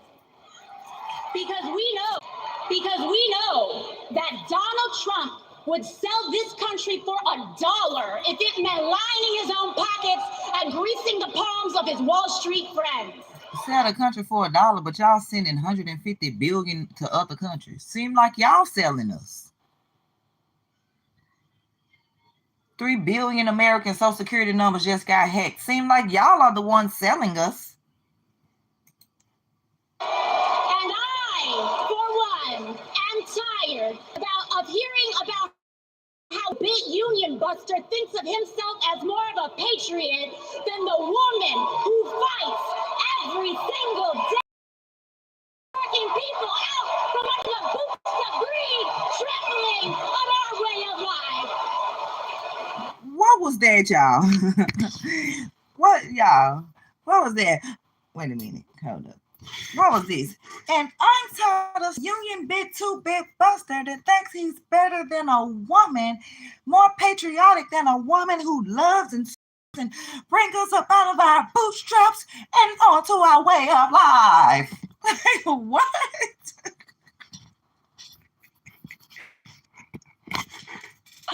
Who wrote this speech? Yeah, who wrote this speech for her? Who wrote this? Of himself as more of a patriot than the 2-bit union buster thinks of himself as more of a patriot than the woman who fights every single day to lift working people out from under the boots of greed, trampling on our way of life. The truth is, yo, what was that on our way of life? Is she black? Oh, it was a whole church sermon. I gotta hear it again. I'm tired of hearing about how a 2-bit union buster thinks of himself as more of a patriot than the woman who fights every single day to lift work out from under the boots of greed, trampling on our way of life.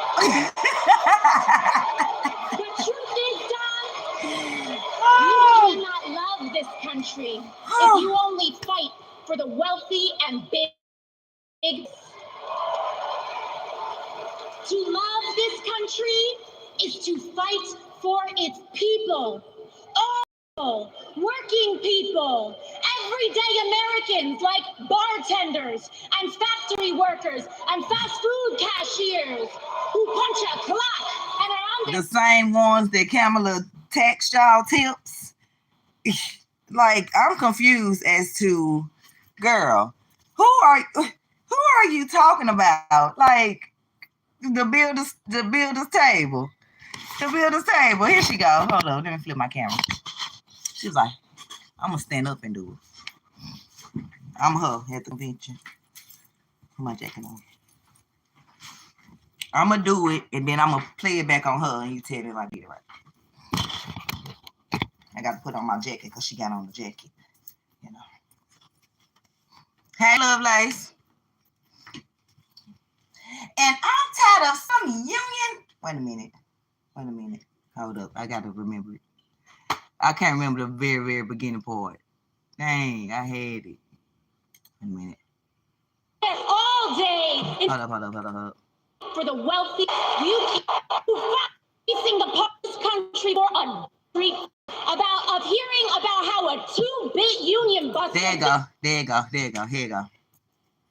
I'm tired of hearing of a 2-bit union buster who thinks he's better than the woman who works every day of her life, lifting the American people up from their bootstraps on our way of life. I go with church. Now tell me if I didn't get it right. Lovelace, you can judge too. Tell me if I got it right on the nail. Tell me. I'm tired of hearing about how a 2-bit union buster thinks of himself as more of a patriot than the woman who fights every single day to lift working people out from under the boots of greed, trampling on our way of life. Did I do it build the table? Did I do it build the table? Did I get it? On our way of life. Like, what?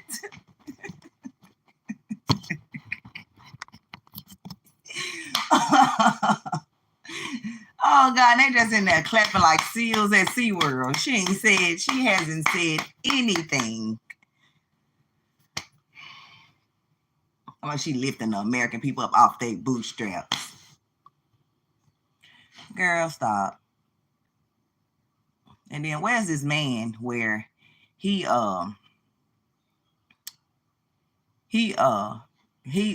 tele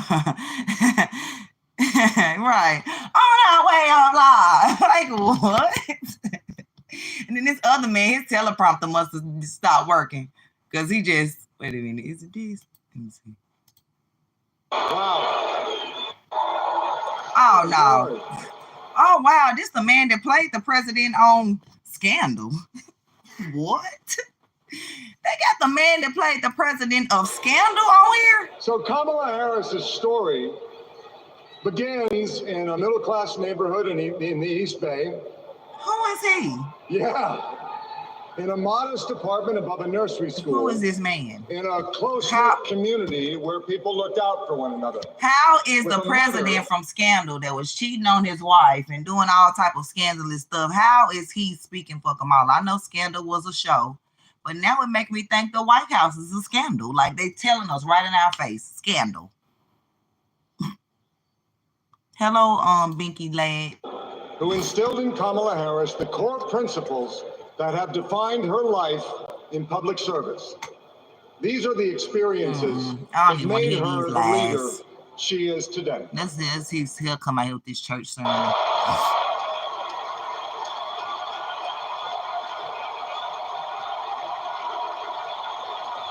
Thank you. Now, they got all these people coming before.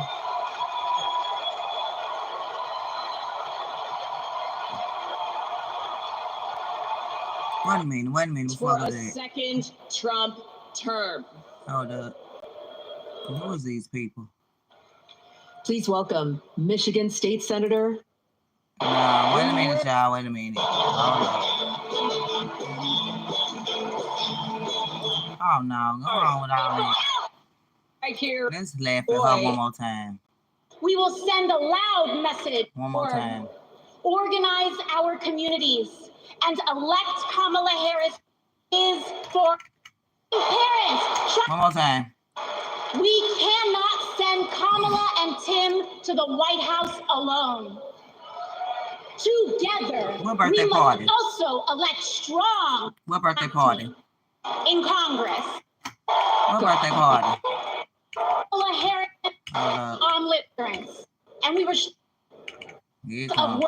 of the Bronx. I know of the United States that are off of precious at the middle urgency of rent checks and productive.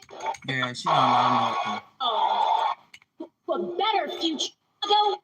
That Donald Trump would sell this country for $1 if it meant lining his own pockets and greasing the I'm tired of hearing about how a too-big union buster thinks of himself as more of a patriot than the woman who fights every single day to lift working people out from under the boots of greed, tripling on our way of life.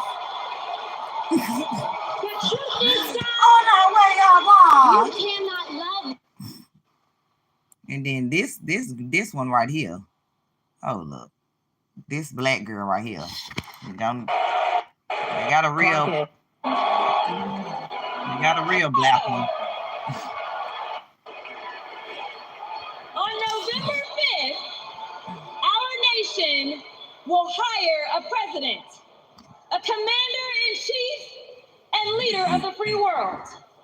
So let's compare their resumes, shall we? Yeah, compare them. One candidate worked at McDonald's while she was in college at an HBCU. HU.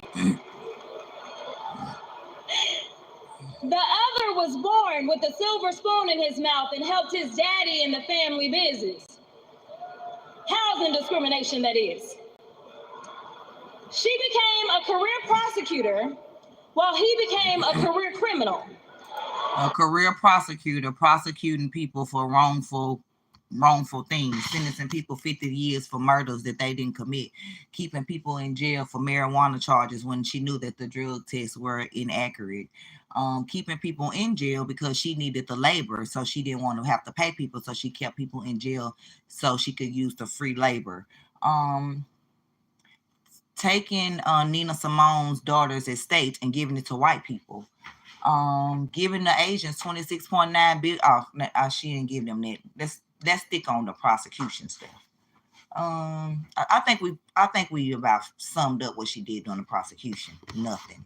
And laid on her back. With 34 felonies, 2 impeachments, and 1 porn star to prove it. So 34 felonies, but still he was able to run for president. What else did she say? And a porn star, but Kamala was a side chick. So she was obviously a porn star for Willie Brown. Kamala was getting paid. You want to know what she got paid? That $70,000 position he gave her to speak once a month. The other position he gave her to speak once a month. Those were her payments. So don't get mad at Stormy for getting hers the way she got hers. And Kamala, it seemed it's the same way to me.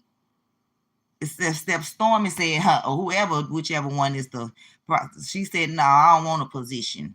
I don't want to work at the Trump Towers. I don't, just pay me. Kamala wanted to be in power and lay on her back.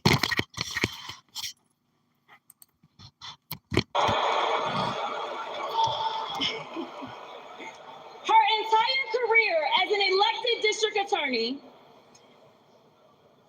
general, and senator. So those are all the times, district attorney, senator. Those were the times where her attorney general office wrongfully accused people. Matrice Richardson case where she said the sheriff's department didn't have anything to do with her murder, which we know that they did. I mean, come on. Either way it go, they should have took her to the hospital and they didn't. She ended up in jail, then they ended up letting her out, and she ended up found skeletal remains found 11 months later, 1 mile from the sheriff's station. So you do the math. That's why everything in California is high because of her.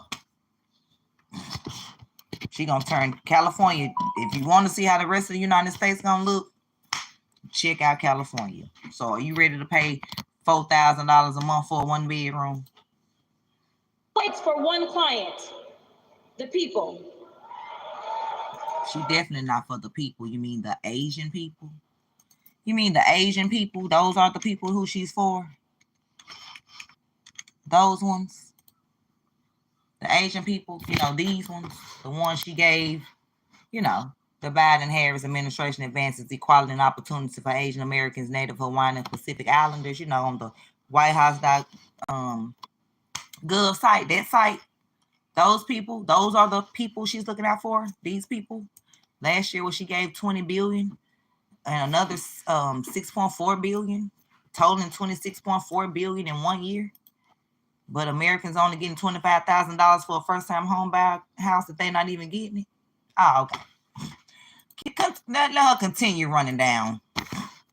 Meanwhile, he's a 78-year-old lifelong predator, fraudster, and cheat, known for inciting violent mobs.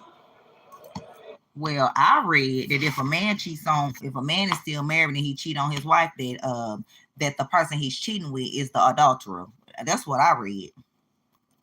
So, okay, so if he's a cheater, so is she. Sleeping with married men, she gets no pass. Like all these things you're talking about, he incites violence. Well, it looks like she incites violence because all you guys are doing on the Democratic side is trying to put blacks against blacks because some blacks have woke up and some blacks are still on the plantation. So we're getting called coons and the next Candace Owens. Y'all, my name is Candace Mayo. That's my new name, Candace Mayo. Yep, Candace Mayo. Listen, y'all. He's only looked out for one person. And who was that? Himself. Like Kamala looked out for herself, sleeping her way to the top. Oh, okay, all right. Looked out for her sister. Oh, okay. I bet all her family is part of getting money. I'm sure. As women are dying, he is bragging about overturning Roe. And y'all know what women dying for? Getting abortions or not? What? Women dying because they can't get abortions. Women are dying.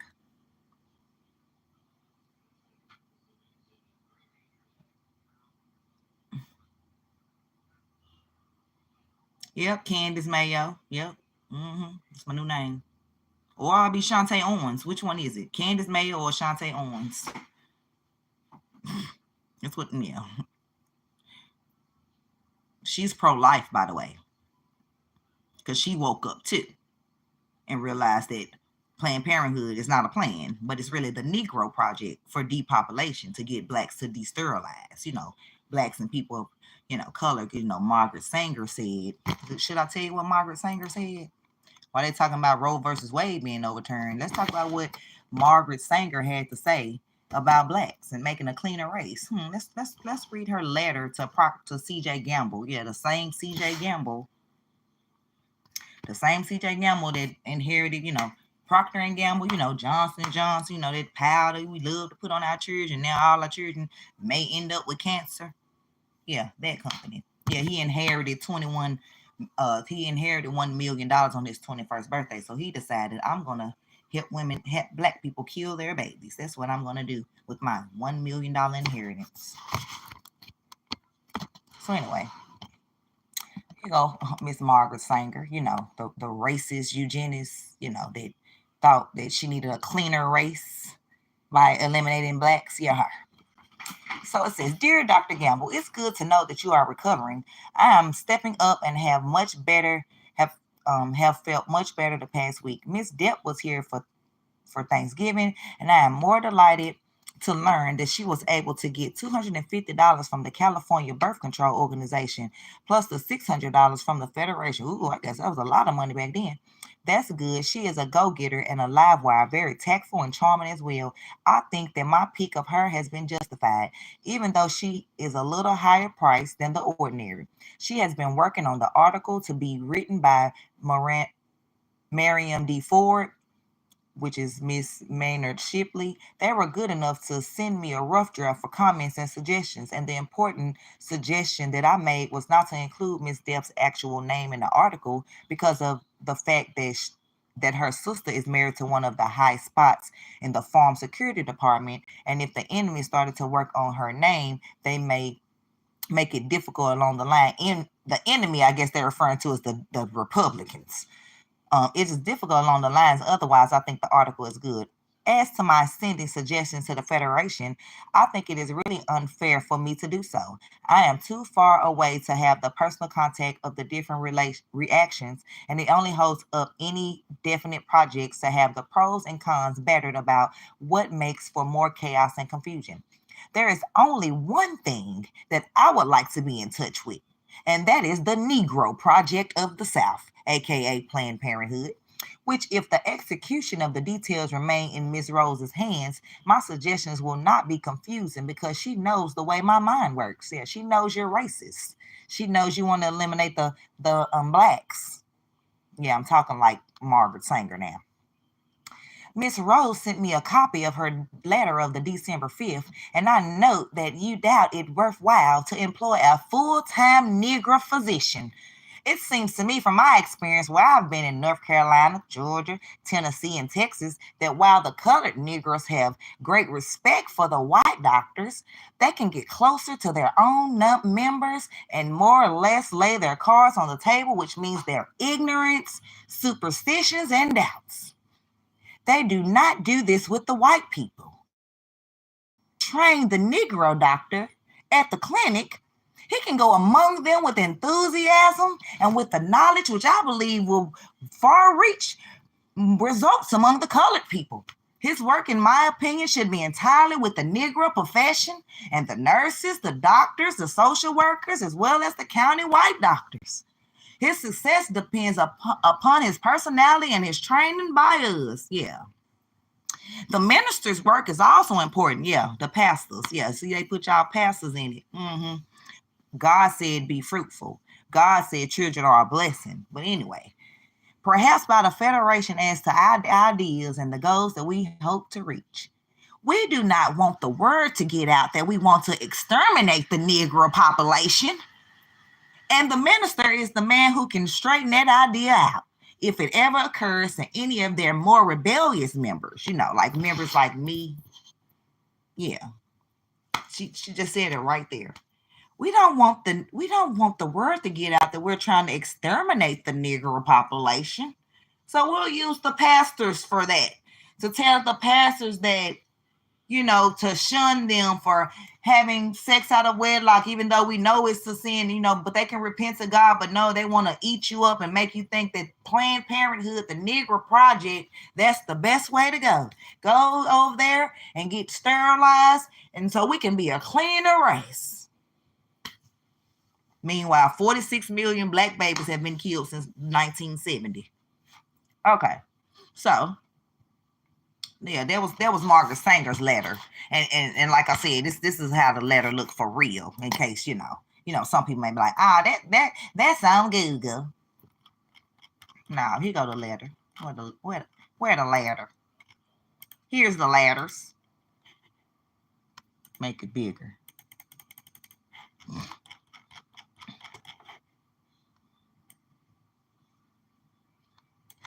Here they go right here. Here they go. All that I read. Here it is.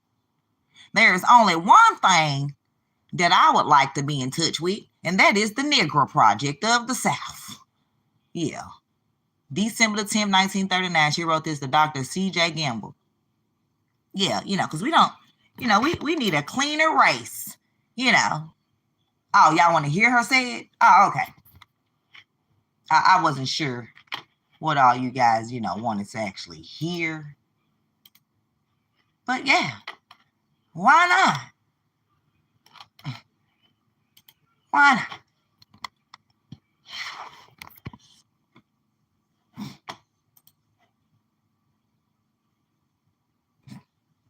not? Okay. But I'm the bad person because I'm talking about it. You should be talking about it too. Planned Parenthood gonna try to remove her name in 2020. Don't try to remove her name now. She's still the reason that Planned Parenthood is here. And y'all not planning anything. No plans. Plans to exterminate. They want to be talking about taking women's rights. Let's get back into this. We'll get back into Margaret Sanger. I got the video. I'm trying to find it. Margaret Sanger. It's a YouTube video. Maybe it's this one. Let's see. Yeah, here we go. Here we go. Here we go. They're trying to take your rights away. Is that what you said? Bragged about overturning Roe. And right now, let's see why he bragged about it. Let's see why. Let's see why. 9 letters she wrote to Dr.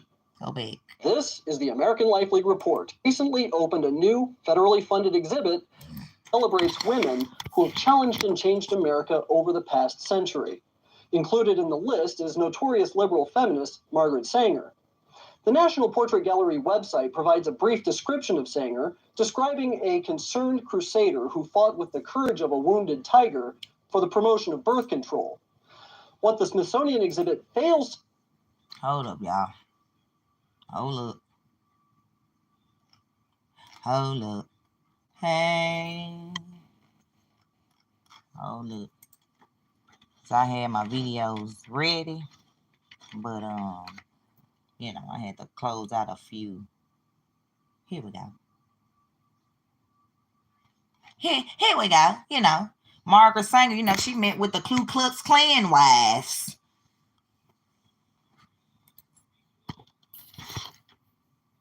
I love the 700 Club and their representation. While some argue she even wanted to exterminate the black race, others are trying to erase that part of her past. Right. The Mike Wallace interview. Listen to her. In the eyes of some, Margaret Sanger has been a heroine. In the eyes of others, she's been a destructive force. In her own words, Sanger pushed for a society that limited births to those she deemed fit to have children.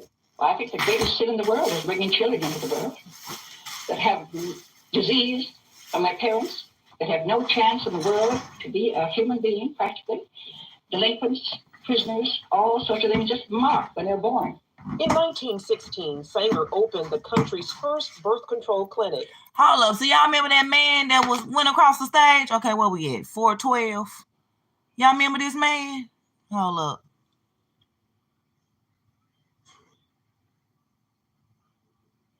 Four twelve, right here. So, you know, this man right here with Margaret Sanger, let him live because he's not a Negro, even though, let's let him talk. So let him talk real quick. We could not. Let him talk real quick. Wait a minute.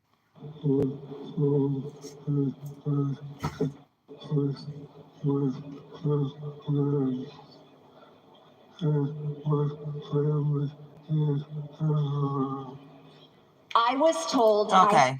Like I said, nothing against this man. I'm just trying to figure out, okay, Margaret Sanger, was he included in the people that you were exterminating? Or was it just blacks that may have, black people? It had nothing to do with actual defects and disabilities. It was all about black, making the race cleaner. We know. But y'all won't wake up. Disease from their parents that have no chance in the world to be a human being, practically. Delinquents, prisoners, all sorts of things just marked when they're born. In 1916, Sanger opened the country's first birth control clinic. As a member of the American Eugenics Society, she advocated improving the genetic composition of humans through controlled reproduction of different races and classes. She often wrote about the issue in the journal she founded, called the Birth Control Review. In 1919, writing, I personally believe in the sterilization of the feeble-minded, the insane, and the syphilitic. The most urgent problem today is how to limit and discourage the over-fertility of the mentally and physically defective. Many point to a 1923 New York Times interview as proof of Sanger's racist motives, in which she referred to people as weeds, saying, it means the release and cultivation of the better racial elements in our society and the gradual suppression, elimination, and eventual extirpation of defective stocks, those human weeds which threaten the blooming of the finest flowers of American civilization. Hayden Ludwig, an investigative researcher, has extensively studied Sanger's life and writings. She talked about the need for race betterment through controlling these weeds, basically undesirable people. Yeah, In blacks. 1939, after opening another clinic in Harlem, the birth control activist launched the Negro Project, an initiative supported by Black leaders, such as civil rights activist W.E.B. Du Bois. The Coons. Critics claim the program used the pretense of better health and family planning for poor Blacks in the South as an attempt to limit the Black race. Ludwig says some on the left grapple with Sanger's past and how to interpret her legacy. They know when she writes about human weeds, they know that it's repulsive. They know it's disgusting. The left will never abandon Margaret Sanger because if they do, she's the foundation of so many of their views. Sanger once shared the vision for a preferred race and a women's branch of the Ku Klux Klan, writing in her autobiography, Always, to me, any aroused group was a good group. Despite those views, liberals praise Sanger's work while ignoring her history. I admire Margaret Sanger enormously.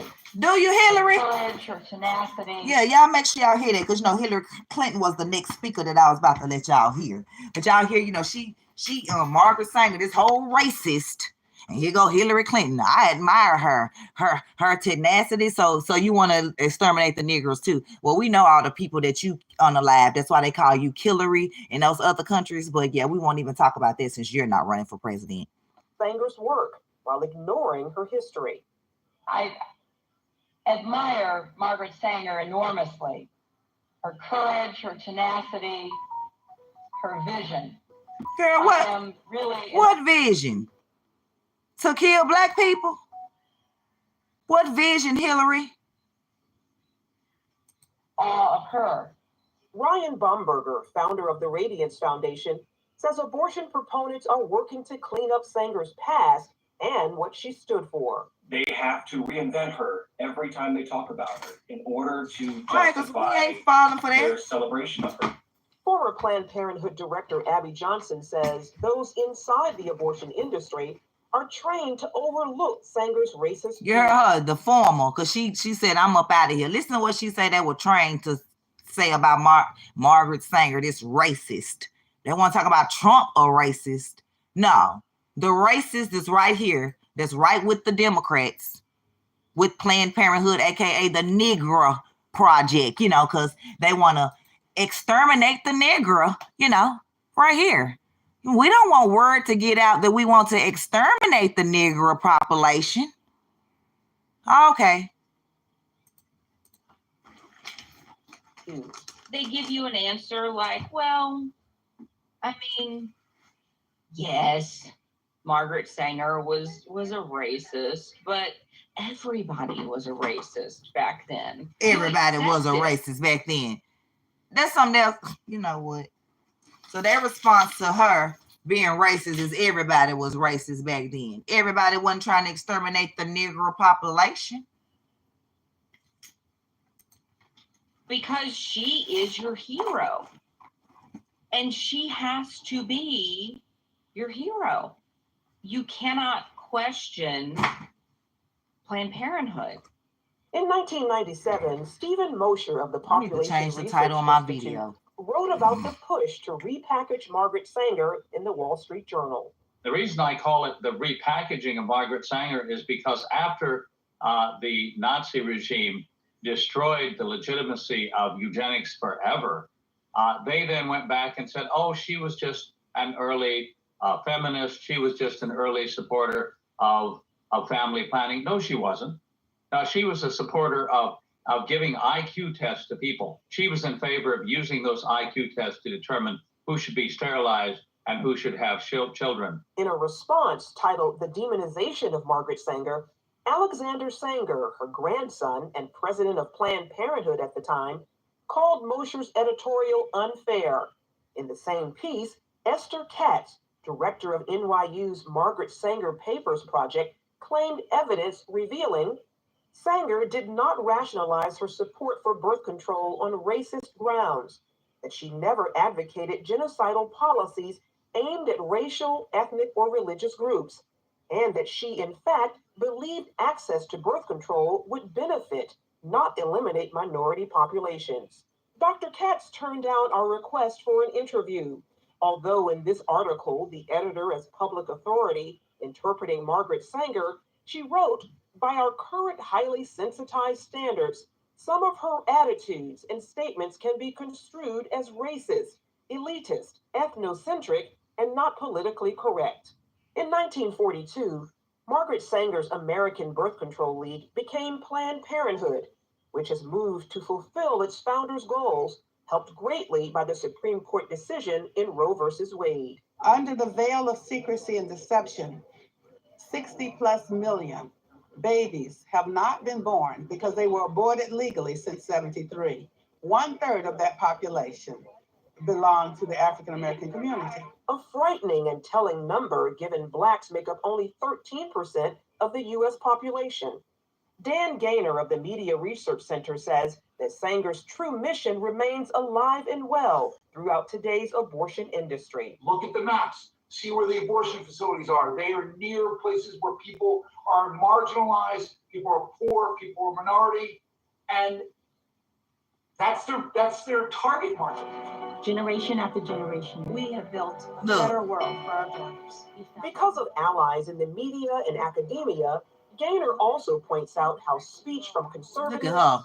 Nancy Pelosi had a whole tiller teacher fall out her leg. The media and academia. All these people. Gaynor also points out how speech from conservatives and others about Sanger's past, Planned Parenthood practices, and abortion is often classified as hate speech. There is nothing as close to a sacrament in the media as abortion. It is a holy writ that abortion is protected. And anybody who comes out against it, any organization, any business, anybody, the media swarm. So does social media. Facebook's new oversight board, and this is really concerning, has 4 co-chairs. And they're going to be the appeals board for content. Well, one of the 4 oversight board is on the board of an pro-abortion group. Yeah, so that's why I got a warning for a title of a video, because mind you, I didn't even post the actual video. My video is on YouTube, but I shared it to my Facebook for them to come over to YouTube to listen. Why after the post, Facebook sent me a warning. It was like, this post is against community guidelines. It may be removed. And all I said was,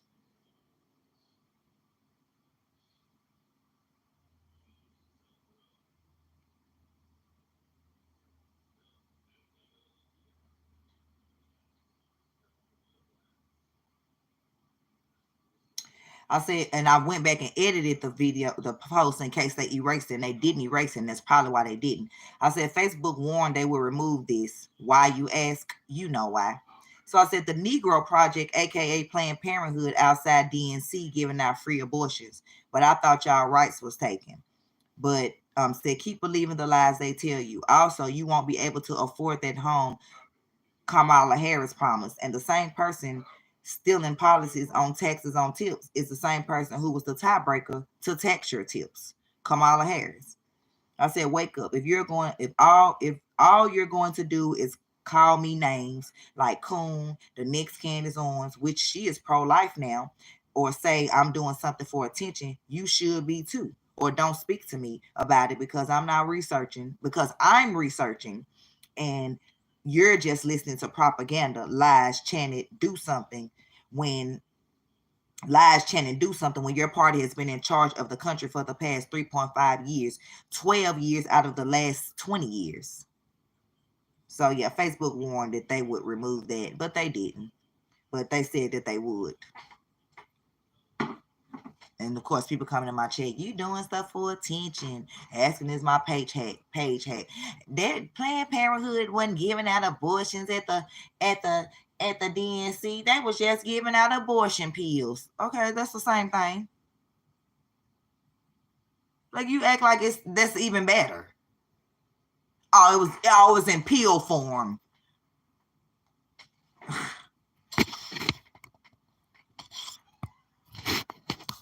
Play that again. 4 co-chairs This why Facebook be removing your stuff. Any organization. Planned Parenthood practices and abortion is often classified as hate speech. There is nothing as close. I ain't hating. I want children to live.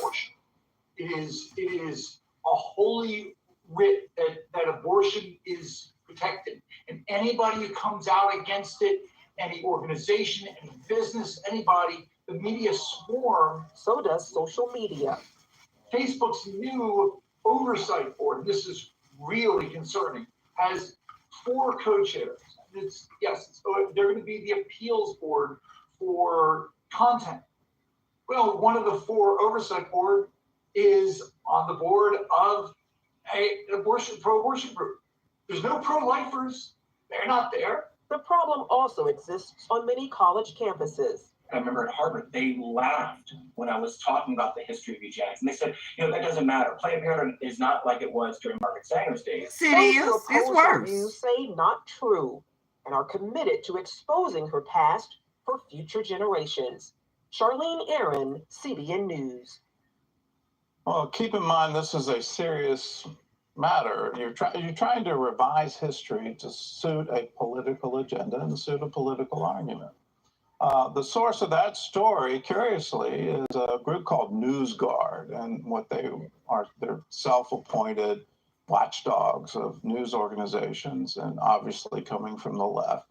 CBN News had published a series of articles on Alveda King and had quoted her accurately, saying that Margaret Sanger thought that Black people were human weeds. Well, he came at us for that and saying you can't quote her accurately. You always have to put a disclaimer that there's no evidence that Margaret Sanger ever used the term human weeds. And he, in turn, quoted Esther Katz, who said that she had reviewed all of Margaret Sanger's papers and couldn't find any evidence that she ever used the term human weeds. Well, she knows full well about that New York Times article. And what she was saying is, well, within her papers, it's not there.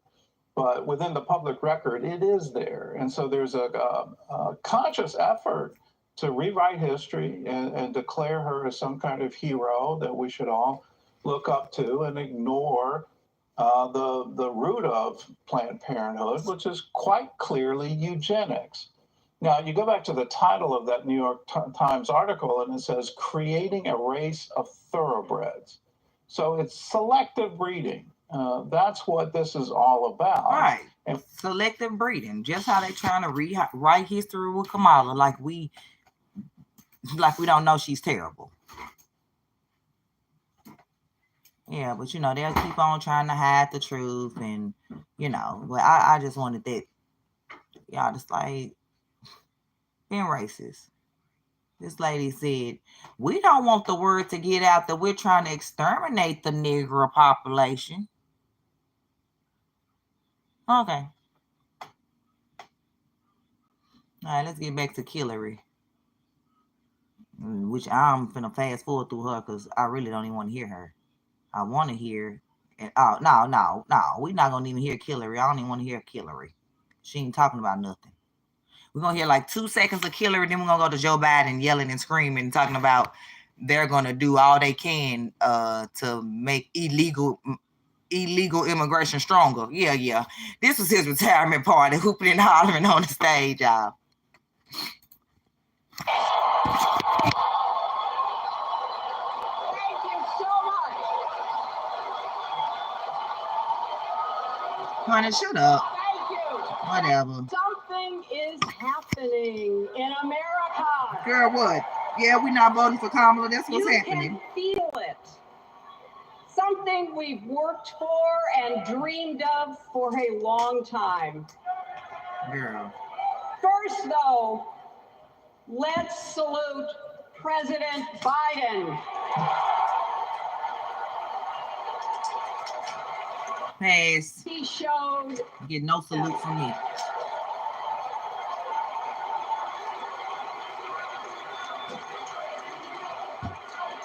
Stop it. A new chapter in America's story. My mother Dorothy was born right here in Chicago before women had the right to vote. Okay, and? That changed 104 years ago yesterday. Oh, so it ain't even been 60 years. It's been 104 years y'all been able to vote, and y'all still scared that your voting rights going to be taken if you don't vote Democrat. 104 years. And they only gave y'all the right to vote so they can add y'all in so they could win. Only reason why. Blacks, I mean, not the women, the blacks. Tennessee became the final state. Woo-hoo, shout out to my to state, ratify Tennessee. The 19th Amendment to the Constitution. The state legislature was deadlocked until one lawmaker's mother, a widow who read 3 newspapers a day, sent a letter to her son. No more delays, she wrote. Give us the vote. And since that day, every generation has carried the torch forward. In 1972, a fearless Black congresswoman named Shirley Chisholm. Okay, yep. Good for the right to vote. Children, the last, the least, and the lost. In 1984, I brought my daughter to see Geraldine Ferraro, the first woman nominated for vice president. Okay, that's good. What's the point? We don't care that it's a woman. My father, your 46th president of the United States, Joe Biden. Now, listen to him coming out here hooping and hollering. He don't know where he at, don't know what's going on. The Kamala like, please don't let him say nothing bad. Please don't let him say nothing bad. Please don't let the circuit break. We don't need him to say nothing bad.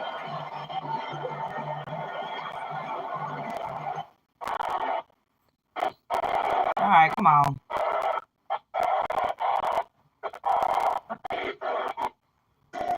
Now let this man hot talk, hoop and holler.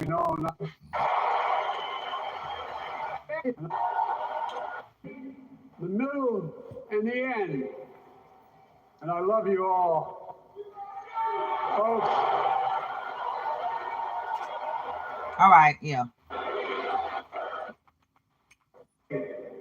I raised my right hand and I swore an oath to you and to God to preserve, protect, and defend the Constitution and to faithfully execute the office of the President of the United States. It was, yeah. In front of me was a city surrounded by the National Guard. Behind me, a Capitol just 2 weeks before had been overrun by a violent mob. What I knew then, from the bottom of my heart that I knew now, there is no place in America for political violence. None.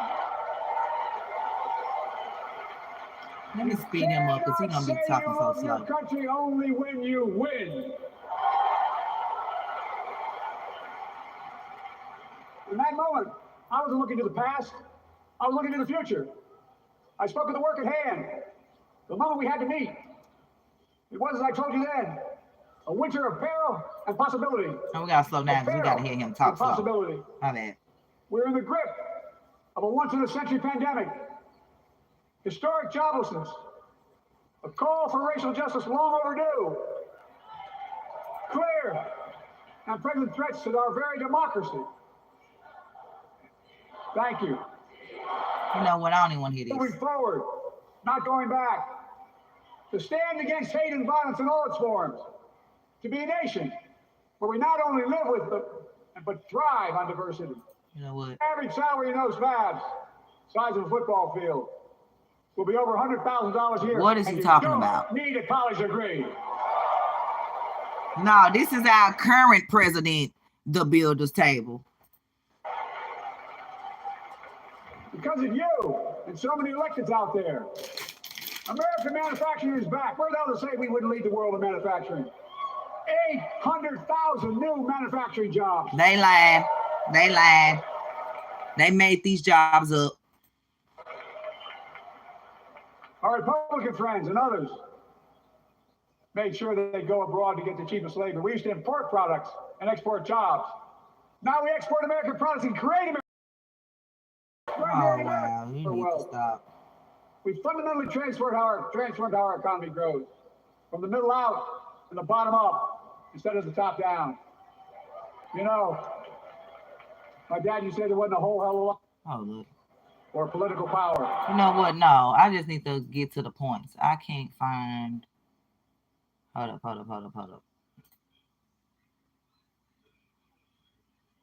I'm gonna just watch this one from right here. Turn the people that way. But you know, we back on Obama because this is what I wanted y'all to see. We heard Biden, all he did was hoop and holler. Matter of fact, we'll come back real quick.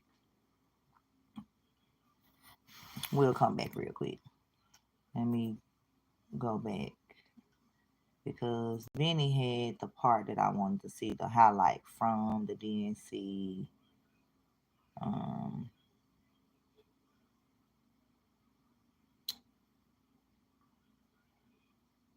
Obama's. Here you go. He sound normal when you speed it up, right? That's why I had to slow it down for you to hear how he really was sounding. Right, that's why I had to slow it back down. When like you see her in the hall and you like ask her, hey, have you seen Deadpool or Wolverine? And she talks like that. Is Joe Biden?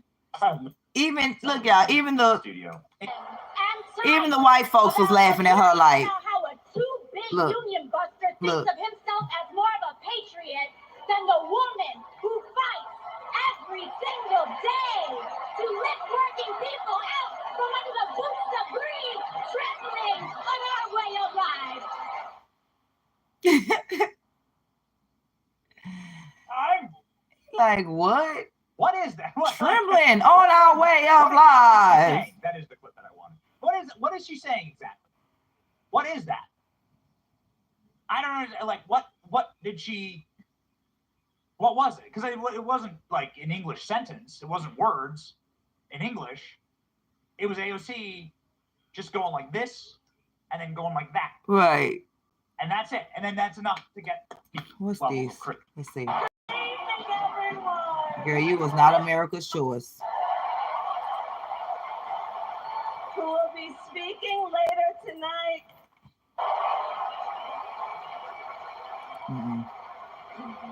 Thank you, Joe. And looking out at everyone tonight, I see the beauty of our. Hold up, y'all. I thought that was the one. It's right here. It's right here. I am Cypress Lee. Yeah, they got Joe Biden with the name hard head on, like for the. I can't. Play the whole thing. Hold up. Your running shoes on? Hold up. I actually had one of the reporters denied it, so maybe it's not right, and this is somebody in the know. That I've been told that. Yeah, I want y'all to hear Joe Biden hollering. That's what I want y'all to hear.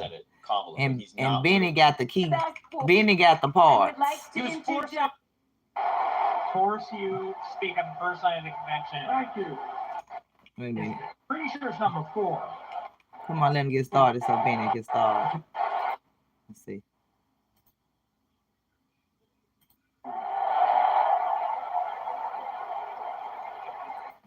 To me, it was as I told you then, a winter of peril and possibility. Of peril and possibility. We're in the grip of a once in a century. No. I agree. Don't worry about it. I can't find it, y'all. I can't find it.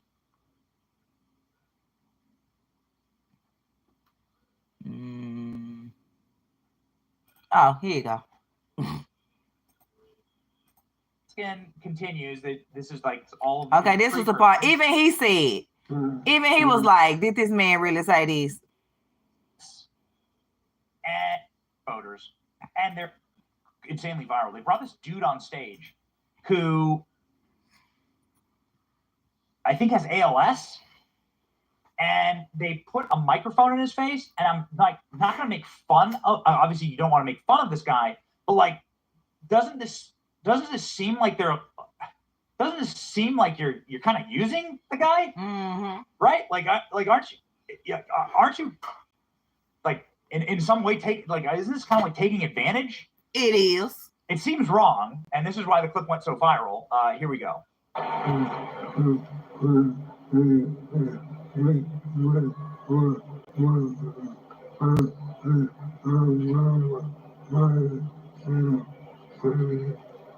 In 2008, we met while working on the Obama-Biden campaign. He said that.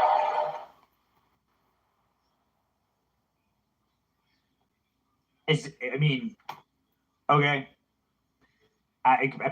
Apparently she's translating for him, but also we can all hear it through the microphone. It seems wrong. All right. It seems wrong. It seems like you might be taking advantage of something. Very wrong. Chant leading it last night.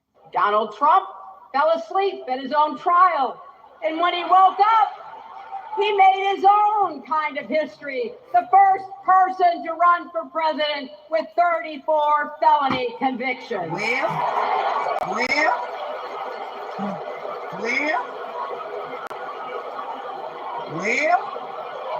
Well. Because do something else. Literal in-person Wojak memes. You see the actual memes. We're getting the memes. Get me the memes. Give me the actual Wojak meme. Because we're gonna do something they're perfect. Ooh. AOC used an accent. Whoa. It's perfect. They're all supposed to be so joyful. Here goes Joe Biden going on. Can barely get his words out, or he's so hyped up and hopped up. And just read like this, Minnesota. And this was him last night. This was Joe Biden just screaming for the sake of screaming. They're the ones we're gonna bring back.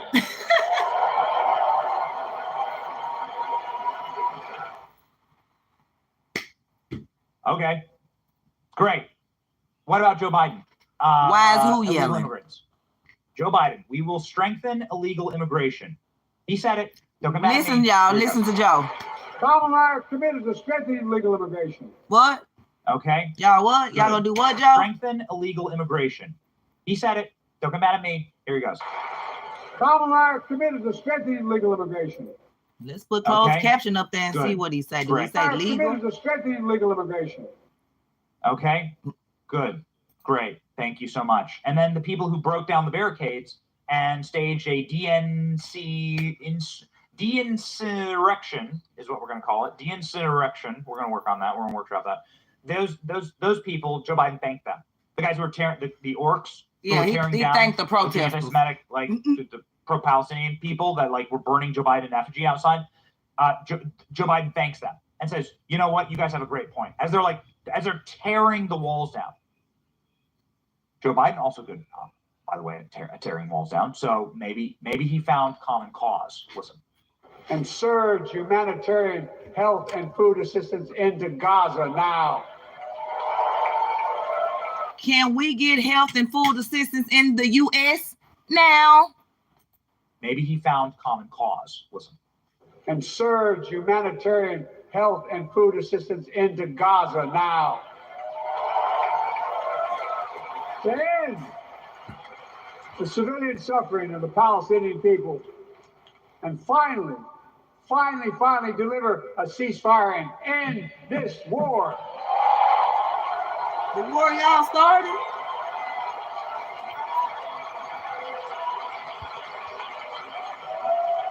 The builder's table.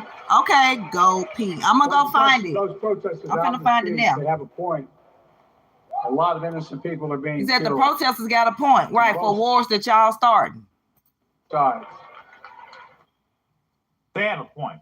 Those protesters, those guys out in the street, the guys who were fighting with the cops, the guys who were tearing the walls down, the guys who were trying to the guys who were like orcs at Helm's Deep that are trying to get in here and fight us and hurt you. They have a great point. Right, yeah. They have a great The point. absolute and total brokenness of Great point. the DNC. Okay, So let's it go to was day cringe 2. from the get. There was just nonsense repeated, but there's one final thing there's one final thing that just has to be said, which is don't feel bad for Joe Biden. Joe Biden's getting everything he bargained for and more. Joe Biden made his bed. He sold all of his, anything he had left for power, and he did so on lies and hoaxes.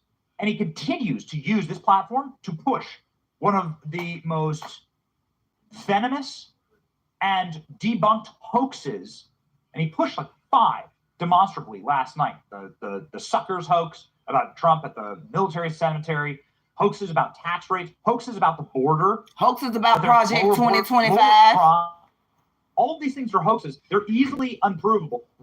They're easily proven People false. won't read. Where's the corporate press? Where are all the fact checkers? They're not going to check it. They're not. Trump gave a off the cuff press conference the other day at Bedminster, and there were 20 different press agencies fact checking Trump. Where the hell are they last night? Here we go.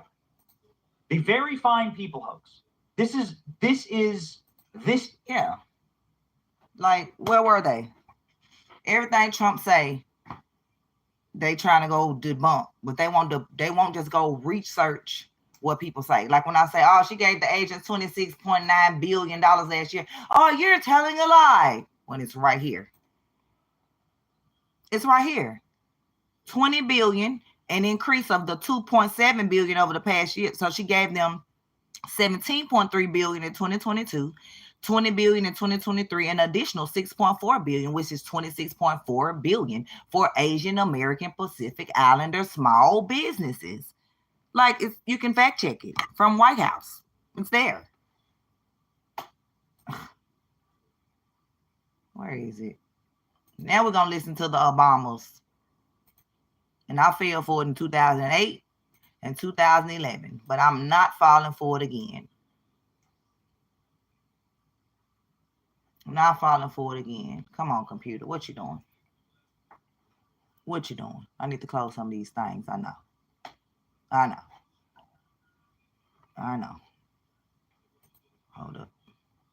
Hold up. Hey. Where's the video that I was on? Nope. This is mine. Nope, not that one. Back to my history. Oh.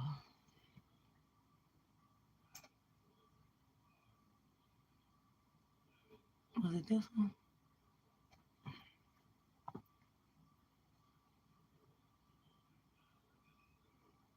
Yeah, I'm gonna come back to that one.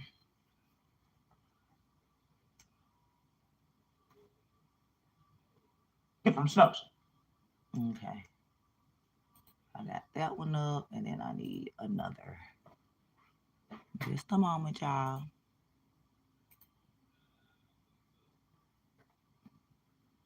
And then I also had this one.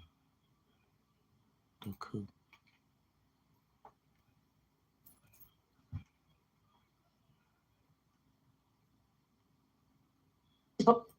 So before we watch, or should we watch the speeches first? I was gonna say before we watch the speech, let's just hear what this guy says that worked with Obama as a senator.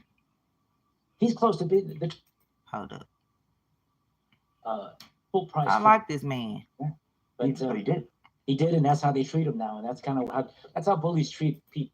A little blasphemous, I think, what you've just done. Yeah, exactly. Hold up, let me go back because I was sort of like the king of the jungle for a little while. Yeah. 6 years when I was the governor, twice elected, and looking back and how that ended, I kind of wish I never was the governor twice elected. Oh, God, well, all right, fine. I'll say it. My family came in. I'll say it. My family would travel here all the time, and when you were governor, the state was run really, really well.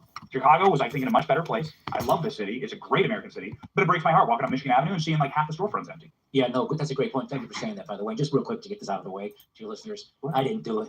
I didn't raise your taxes on your parents when they lived in the Quad Cities, and I didn't do the other thing that sent me to prison for 8 years. These were conversations that began by then President-elect Obama. You heard it, He goes to Obama. I go to the shithouse for 8 years. Can I say that here? Sure. Yeah, and we're streaming. I think it's fair to say that Obama had a better 8 years than me. But anyway, I fought back, and anyway, the rest is history. But as is written in Genesis chapter 50, what they meant for evil, God meant for good. And I really think some good will come out of it. I got a chance to meet you, and I got a chance to get to know President Trump on Celebrity Apprentice. He fired me on that show, and he's right to do it.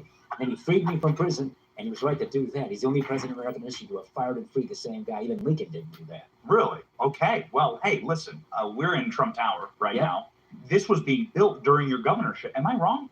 While you were governor, this was being built, this beautiful building. Yeah, he was getting it started right about that time, and it wasn't done when I had to go to, they call it college, when I had to shelter in place for those 8 years. But when I came back, it's magnificent. You know, I have such a personal fondness and appreciation of President Trump for what he did for me. And I don't mean to be flippant about this, I really do.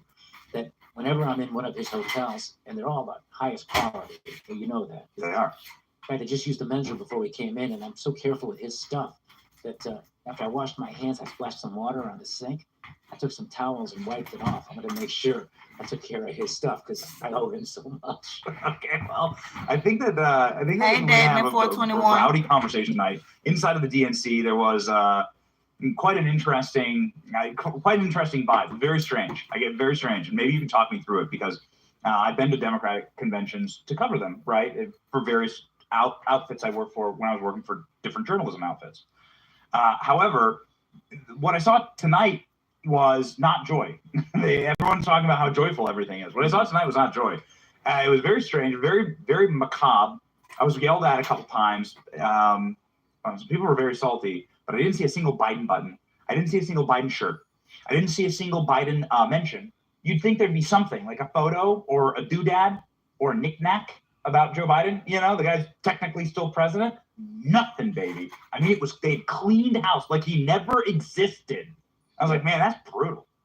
Yeah, well, you know, think about how they pushed him out. It was a backroom deal with Obama and Pelosi leading the charge in the old Chicago machine way. Yeah. They look different than the old Chicago ward bosses. And, you know, last time I saw Obama, he wasn't wearing a pinky ring, but they act the same way. And they pressured him and did what they did, and they got him to step out. It was almost like they forced him. They forced the President of the United States and the guy who got 14 million votes from Democratic primary voters. It's almost like they forced him to have that vasectomy they're offering over this convention. Yeah, that same vasectomy at the And DNC. the fact that he gave up and gave into that is really disappointing. I mean, stand up for yourself. And how about standing up for those 14 million Democratic voters who voted for you? Don't let those two push you out. Yeah. But he did. He did, and that's how they treat him now. And that's kind of how bullies treat people who aren't strong and tough. You know, and in any event, that's what happened. It's kind of sad in some respects, but you know, Biden's been a career politician his whole life. He's been in Washington since 1973. Think about that. He was elected to the Senate when he just barely turned 30 years old. And he's been a creature of that Washington establishment for, 50 years or so? 52 years. So they got his number. They got his number. He plays for them. He Yeah. doesn't play for the people. Yeah. See, that's the problem with politics today and government today. Most of them are establishment figures in both parties. The Trump Republican Party is very different now, and that's why they're making so much noise. But for the most part, they make their deals. Democrats make their deals. Congressmen like Kinzinger. Did you speak yet, by the way, at the convention? I'm not sure. Let's pop up just kind of like we just pop up the preview of the convention. Let's have a look here. What do we got? An actress, right? Family a lot like mine, and I'm sure a lot like Yeah, all the actresses Got it, and got it. celebs coming out with their lives. Longoria? Is that Eva Longoria? Looks like it. anything, All right, especially okay. as women. Well, my question about Kinzinger we is were if he gonna spoke have tonight, to I wonder if he touch cried. Yeah. Did he Yeah. cry? I don't know. And to be fast and loose with those You know, tears. you got dirt on everyone in this state. Well, I mean, I know a lot of people here because, I was the governor. Right? Yeah. But in any event, it's kind of unfortunate how they're treating Biden. But again, it goes back to the fact that it's never about the people with him. It was all about the Washington insiders that he spent his whole life with. And when they told him it was time to step out, he basically, gave an FU to those 14 million Democratic working people who voted for him. Their votes didn't matter to him. The voices of Obama and Pelosi and the bosses and the donors and a few movie stars was more important to Biden, so he stepped out. What a win. What a win. What a win. Dude, I mean, yeah. For a guy that's like, I give you my word as a Biden. He told us time and time again, not even God could get me to drop out of this race. Not even God gonna get me to drop out of this race. Next month, next week, he was out. First of all, you don't play with God, and second of all, that's how they played you. Not even God. Okay, Right. well, it's a little blasphemous, I think, what you've just done. Yeah, exactly. Yeah. Yeah. Well, not to stand up about him. I mean, but that's a typical politician. Yeah, And, you know. And then he's gone. Yeah.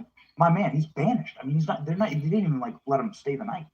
Yeah. How insulting. Okay, let's get into the This Obama life. part, y'all. 20 Yeah. 20 stories. Well, before we get into that, let's listen to this. Neighborhood. So this is the neighborhood, Obama neighborhood.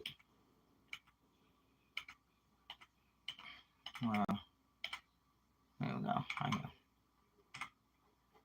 But the 20-story thing he's building to himself. And here's the answers we got. And I want to get you to comment on it. I go for Donald Trump. I go for Trump. Trump the best. Nah, I'm a Trump supporter. I'm a Trump supporter, man. Trump. Hey, I know we're going to need Trump in that joint. But everything Trump over on this side of town. Oh, look at my African-American over here. Look at him. Are you the greatest? What's going on, guys? We're in the south side of Chicago, Barack Obama's old neighborhood. His library is being built right around the corner from here. What do people think about Barack Obama here? And what do they think about Donald Trump? Let's go out.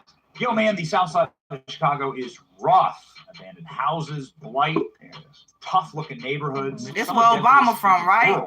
Right. You know they almost billionaires, right? But this how the south side of Chicago look. Okay. There have been shootings since. It's been 20 shot, 4 fatal, just alone the weekend before the DNC. It's the start of the DNC convention in this neighborhood. We pulled up on a street corner and thought we'd just ask the residents here what they think about Obama and Trump. The last thing we were expecting were these answers. You could be a scholar.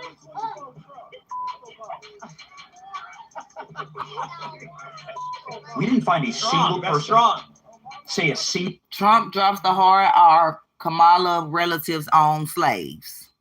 Okay. No nice thing about Barack Obama. I go for Trump. We talked like 24 people. I go for Donald Trump. Every one of them. I go for Trump. Who are you voting for in 2024? Trump too. Told us Trump. And why is that, man? He's the best president ever. He never did anything since he been in office. Yeah. And I'm glad he out. Trump the best. Barack Obama, I ain't got no message for him. I don't mess with Barack Obama. Yeah. Nah, I'm a Trump supporter. Gonna do more for black people and care more about black people. And Barack Obama ain't black. Just to let that be known. What about Kamala Harris? I don't with her either. All Trump all day. He not president no more. The minute he moved out of became president, he moved 2 blocks down the street from the White House. He can help them now. He building this big ass library. He got a $10 million house there that he barely probably stays in because they got the $11 million mansion on Martha's Vineyard and the other $10 million one that they building in Hawaii. They almost billionaires now. What's your message to Donald Trump today? Keep going. Come get us, man. We waiting on you. I love this guy right here. Let me get this guy. So, okay, you get the point. I mean, it'll go on and on and on. What's going on there?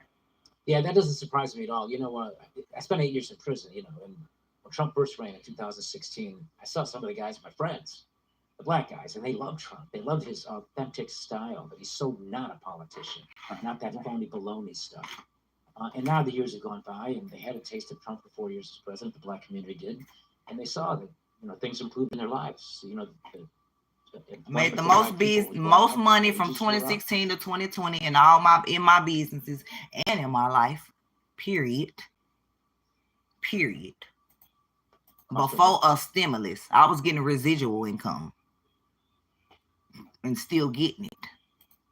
Living was down, and Trump was on the side of. Well, Kamala not finna rent to black people either.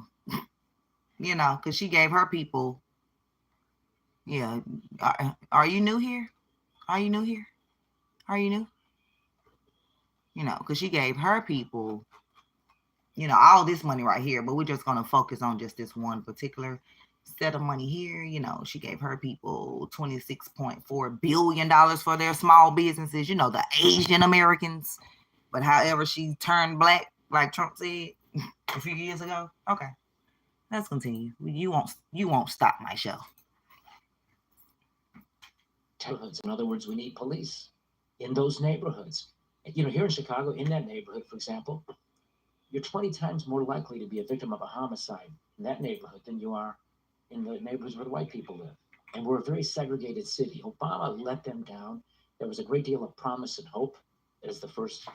Yep, he gave us all hope. History. Hope. He claimed to be a community activist, but I know him really well. I've known him since 1995, and I know David Axelrod real well. He worked for both of us. My strong suspicion is that Obama showed up to one community meeting for like a half an hour so he can say he was a community activist. And then did his politics, and he did it for that reason, for politics. He's a very selfish guy. And that library that he's building over there in Hyde Park, that beautiful area with parks, and that huge edifice that he's building, against the wishes of the community, because they wanted to keep the parks that way. And the fact that he didn't choose to put it in further west in like an Englewood neighborhood or Woodlawn, not far from there, where poor people live, where could have created jobs and opportunities. Another example of I puts himself and his legacy and those things ahead of just everyday people. And I think the community that you just talked to, the men and women in the Black community, I think they see that and realize that. And they had great hope when he was president, that things in their lives would improve. But today, after Obama, and now after 3 years of Biden and Harris, what they have are still the same things: high crime, inferior schools, inferior health care. The public schools in Chicago are terrible. And the resistance of the Democrat establishment to try anything new that can give those kids a chance in the poor neighborhoods to learn something and get out of those neighborhoods and build a better life. That's a racist thing, really, the resistance of the public school lobby and the Democrat politicians who cave into those public school lobbyists. I went to public school in Chicago and I was supported by the teachers' unions, but they've gone really crazy. Let me pause right here. Well, I'm gonna disagree on that 421, because I know people with $500,000 homes that are on Section 8 and take very well care of them. Everybody can have a Section 8 home. It doesn't matter. If 40% of your income, which most Americans are now paying 50% of their income in their rent or mortgage, you qualify for Section 8. It's assistance. It's the people that are taking advantage of it that you may be speaking of, that aren't paying anything on it, don't have any jobs, not going to school, no businesses, because a lot of people on Section 8, I know people that are on Section 8 that pay their full rent, meaning they pay their full rental amount of their home, but they still have a voucher. Meaning if they were to lose their job, like how this economy is going, they can fall on that voucher and get help. So they didn't let their voucher go, but they pay their full rent. Their full, I don't know what their rent is. Over $1,500, $1,700. I know they pay their full rent, but they still have their voucher. And it's because if they lose their job, they have their voucher that can help them and they won't be out of their home. So I wish more people would do more research on Section 8. I was a Section 8 recipient. I was in the Family Self-Sufficient program where part of your money goes into an escrow account and they match it, and then you get that money and it can go towards a home for you or go towards anything you want it to go towards at this point. You can also get help when you even buy the home. There's a program that they have where they will pay your rent for you, your mortgage for you, for up to, I can't remember how many years it is. There's an additional loan that you can get, but this type of loan, you don't have to pay it back, but it is towards your home. So there are a lot of programs out there. And again, these programs were started for the whites. We're just now getting getting it now. But I get, what you're saying, 421. So don't think I don't get what you're saying. I know people that have been on Section 8 for 20 plus years and never and wasn't trying to do nothing but just be on Section 8. So I get both sides. Remember, I worked for a nonprofit that built homes for low-income families, and we accepted Section 8. So there were people there that had Section 8 that were paying most of all of their rent, some paying little to nothing, some paying in the middle, some paying all, but still had their voucher in case, things happen. And actually that family, they did lose work and they had their voucher to fall back on and got their help until they were able to get another job. So I've seen all sides. I'm unwilling to even consider anything that would improve the quality of education for children, because it gets in the way of their power, gets in the way of what they're mostly concerned about, and that's the pensions for the teachers, not smaller class sizes or holding teachers accountable to teach kids better, or improving the conditions in those communities, in those areas, so the kids can learn better. It's really a form of a soft form of racism, if not even worse than a soft form, because those are black kids who can't learn and they can never get out of those communities. And the Democrats have done this to the black community for generations. They're not the friends of the black community. They use the black community and black voters for the votes. And they could get away with it for a long time because the old Republican Party under Bush and Cheney and Romney and those type of Republicans were never interested in doing anything for black people. Trump is. Right. And Trump is reaching out to the black community, building this new political coalition with working class whites, reaching out to the black community that's been ill-served for so long by the Democrats, and changing politics and realigning politics. And you're seeing that when you went there today, that neighborhood. So we were looking up, I was like, why don't we go to Obama's house? And I look up Obama's house. I find this tweet. This is a tweet of some type of local news broadcast of an Obama purchase of a home. I had no idea this. So this says, remember when the well-known Chicago gangster helped Barack and Michelle Obama buy their first home? In 2005, a senator, Barack was a senator for only a few months, and by his own admission, broke. We're broke, me and Michelle with our daughters, barely making it, they somehow was able to buy a $2 million house. Let's see how. Such saints, such people that look down on people that take more than they need. You remember that's what Michelle said. Her mama didn't like people that take more than they need. But somehow y'all almost billionaires from being politicians when y'all don't get paid billionaire money. Okay.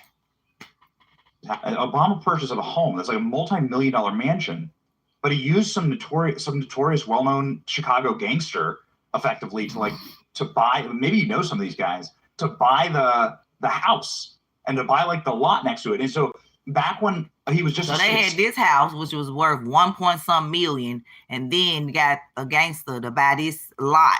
Or let's hear who the person is. Senator, the guy was living in a like $3 million house. This is like 20 years ago when a $3 million house, $6 million house. Yeah, but that's 2005. This guy was this living. 2024 now. This was 2005. These properties was worth this. It's 2024 now. Large when he was telling everybody he was in poverty. This was like the Obama poverty story, right? I have these little girls, and me and Michelle were just barely scraping by. I had no idea. He was living in a $3 million McMansion bought to him by a gangster. Is that true? There's a lot of truth to what you're saying. Now, the guy that did that's not a gangster. He's actually a very good guy. Okay, so it's not a gangster, but let's listen. He got caught, and I bet Obama didn't help him. Let's listen. Had some troubles. He's very good to Obama. He was the one, Tony Resco, who introduced me to Obama in 1995. Yeah. And he's known Obama longer than me, knows us both. He was active in politics, raised money for Democrats and Republicans, very big in helping Obama and me.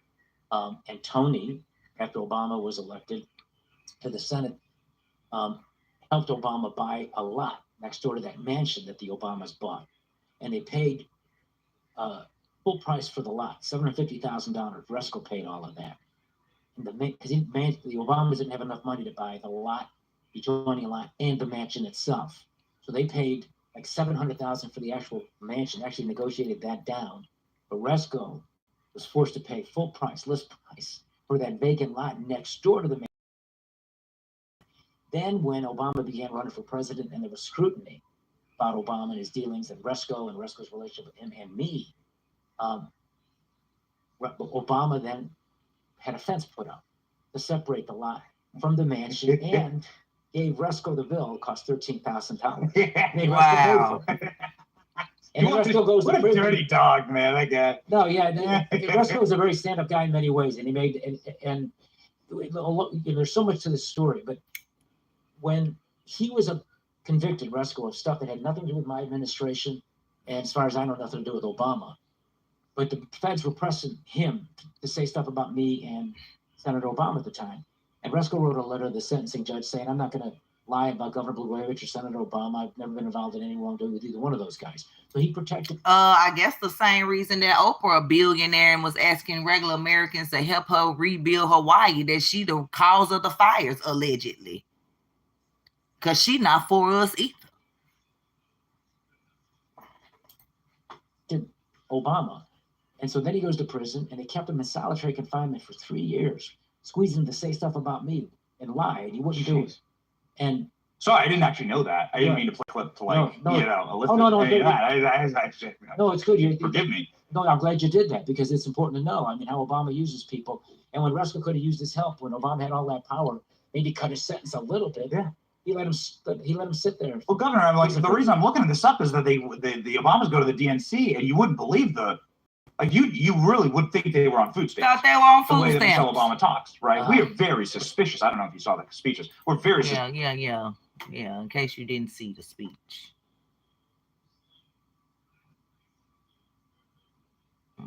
Let's get this one little part, and then we'll go back.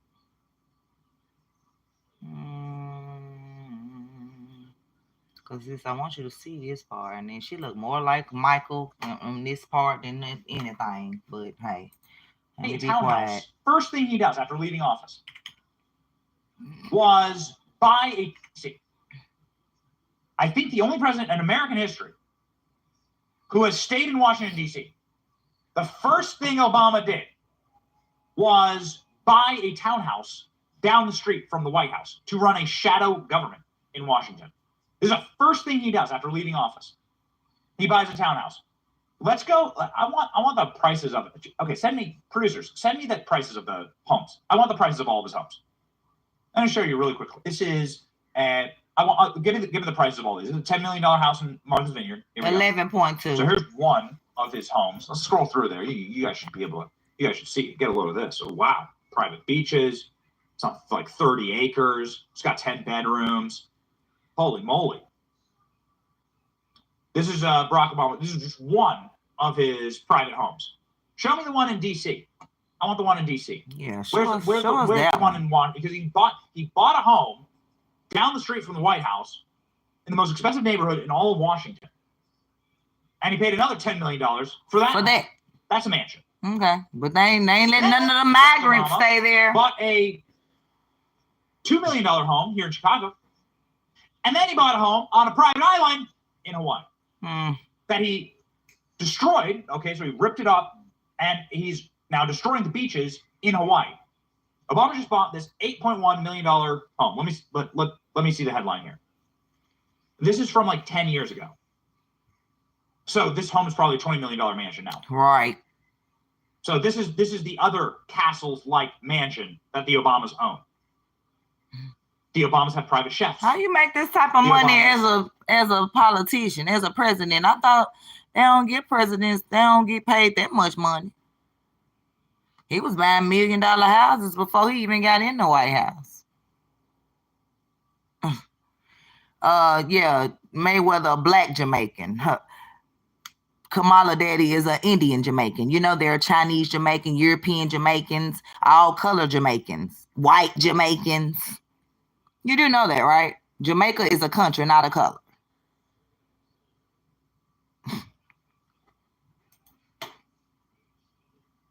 Private beachfront properties all across the world. But Michelle Obama charges $1 million per speech. Ooh. $1 million per speech. Actually, 750,000. Here, wait. Who's counting? Here we go. Michelle Obama takes $750,000 for a 1-hour speech. Now, somebody gonna get offended, but if this don't look like a man in drag right here on this picture, like the wig is wrong, the hair pushed back too far, like this look like. Okay, I'm gonna be quiet. Let me be quiet before I end up like Joan Rivers and the Chef and whoever else knew. Beach. There you go. Okay, so not $1 million, $750,000. All right, interest rates round up. So this is the family, and I have a bunch of photos of them on yachts in Greece, and these giant yachts that are bigger than 5 of my houses, right? Okay, and I know a lot of Jamaicans. I have Jamaican business partners, and I know they're different color Jamaicans. Like what? Living just like a normal house. Just because you're Jamaican, I can't tell you nothing. Obviously, you don't know your heritage. You probably live in a normal house in America. So the Obamas, this is how they live. Michelle Obama has the cheek to walk on stage last night and say, and I quote, I'm suspicious of people who take more than they need. He said her mama Here we said that I was actually. menopausal Her Michelle mom. Obama Obviously, talking she about how don't believe. greedy some people Have could her be mom's beliefs. from like her Obviously, she don't have her mom's beliefs that she so much loved or he so much loved, you know. But because they surely took more than they needed. crisscrossing the country between beachfront mansions. Go. You see, my mom, in her steady, quiet way, lived out that striving sense of hope every single day of her life. She believed that all children, all people have value, that anyone can succeed if given the opportunity. She and my father didn't aspire to be wealthy. In fact, they were suspicious of folks who took more than they needed. They understood that it wasn't enough for their kids to thrive if everyone else around us was drowning. So my mother volunteered at the local school. Oh, well. It's not enough for somebody to be successful if everybody else is drowning. Get a load of this. Here's the Obama's mansion that they have in Hawaii, where there is a massive petition. Well, it looked like February the 22nd, February the 6th, 2022, during COVID, but everybody got on a mask but him. But they want everybody else to wear masks while they are having parties and stuff. Out. This was, by the way, in the height of COVID. Barack Obama making everyone else wear a mask when he refuses to. Right. The Obamas are desecrating the shoreline of Hawaii, something that you're not allowed to do, something that is illegal, but they get around it, and are building themselves another massive mansion by desecrating the environment there in Hawaii. You can see the construction site here. They've got an exemption from Hawaii's environmental. Look, they get an exemption. Nobody else in the world can get an exemption, but why are they giving them an exemption? Oh, I know he is from there, I guess. I don't know, you know. But so y'all let him risk y'all life by messing up the environment to build a mansion that he's not going to be in. Laws in order to desecrate the shoreline and to destroy the environment forever. And meanwhile, while the locals are drowning, literally drowning. Literally in the water and the Maui fires. Nobody's talking about that. Nobody's talking about, okay. The fires, in the Maui fires. Drowning or burning alive. It is too perfect. So they bought this property, demolished the house, and are now on their, have used political cronyism to destroy Hawaii's pristine shoreline and build themselves another mansion. This is the reality of Michelle Obama, and also the audacity of these people to compare Donald Trump to a communist dictator. This is actually what communist dictators do. Donald Trump actually built real buildings. We're inside one right now. He built real buildings for real people, and they're really successful. Not big ass houses. Have done nothing other than live off the taxpayer dole their entire life. This is all funded by the taxpayers. All of this is funded by the American people. They are scamming and shilling and scheming off of their political offices. This is it, and political power. And this is what it buys you. But at the DNC, the SEALs, they shake the chum bucket and the SEALs clap. Whew, man. It makes me so angry when you actually look at it. Look at this one. By the way, Martha's real Vineyard. quick aside, this is the Martha's Vineyard. This is the Martha's It was Vineyard. 11.75 million in 2019. Here we are all these years later with interest all high. I'm sure it's probably 15 million now. Criminal aliens sent up to it by Ron DeSantis in the state of Florida. And the Obamas, who live on a palatial 30-acre estate here with multiple bedrooms in a mansion that probably sits empty most of the year, they didn't open up their home. Not once did the Obamas open up their home to a migrant. Isn't that strange? A lot of talk about leaf blowers. A lot of talk about being good to your neighbors and sharing the wealth, yet not a single migrant was welcomed onto the Obama compound. That's like half of Martha's Vineyard. Right. And just because he deported 1.5 million migrants, he let 10 million in. Strange that. It's very, very interesting. So I just want you to see it through that prism. Okay? Here we go. Michelle Obama going after generational wealth. Because the goal of all of this, by the way, the goal of communism is to ensure that everybody dies penniless, that you have nothing to pass on to your children, that there's no point in working, there's no point in actually like doing or building anything. The government is going to own you and take everything. And so it's best to just kill your human desire to leave something to your family. Remarkable how this is the number one motivator throughout all of history. People who've studied this actually say, like, even in the Soviet Union, leaving your children something, passing something down through your heritage is the only motivator for anybody to actually work under these systems. And so here's Michelle Obama going after that single motivator. This has been proven in studies, the old Soviet Union. Here's Michelle Obama going after that single motivator, saying, no, we should now attack generational wealth. We're now going to take what you've earned and make sure you can't give it to your children. It's called death tax, probate. Yeah, it's called what Kamala did to Nina Simone granddaughter when she took Nina Simone granddaughter estate, daughter estate, and gave it to the white folks. I'll show y'all that in a minute. Like, they already make it hard enough. Michelle Obama saying, no, we're going to make it impossible. Watch. We will never benefit from the affirmative action of generational wealth. So what your girls getting then? Who getting all these $1 million homes when you and Obama passed then? You're not passing them down, you're gonna give them back to the states? What? Y'all worth almost $1 billion and you talking about getting rid of generational wealth because you already have it. Such a fucking fraud. The affirmative. No, we're gonna make it impossible. Watch.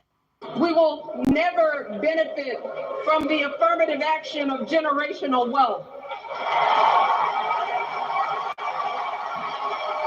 And they right here clapping, don't even know what she's talking about. They probably thinking the opposite.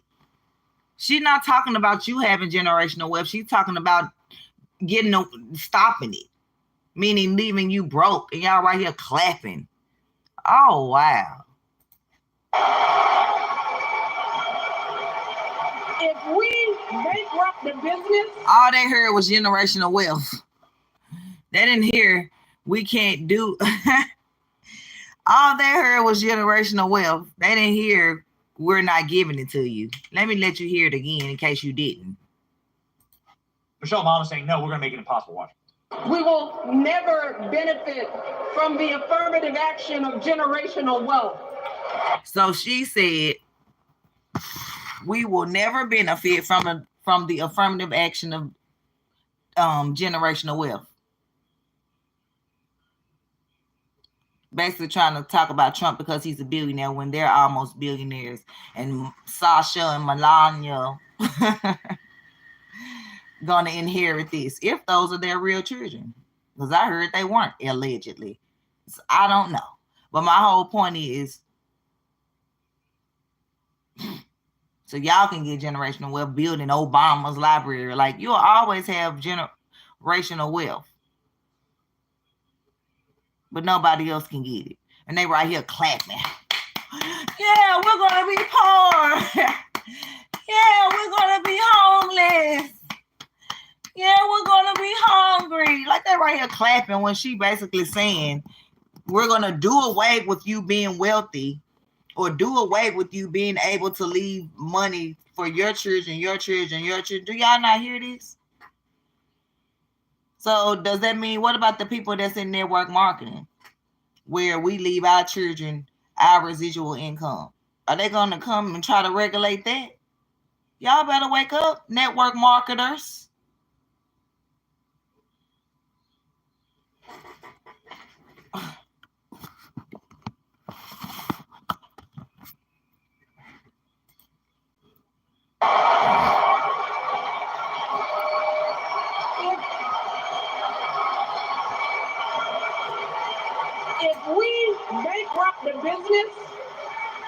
If we bankrupt the business or choke in a crisis, We don't get a second, third, or fourth chance. If things don't go our way, we don't have the luxury of whining or cheating others to get further ahead. No. We don't get to change the rules so we always win. If we see a mountain in front of us, we don't expect there to be an escalator waiting to take us to the top. What does that even mean? What the hell does that even mean? Well, y'all had a mountain. Obviously, you claim to be poor, even though y'all was living in a $3 million house as senators. Now y'all worth almost $1 billion. You have $70 million alone, and that's just what we know about.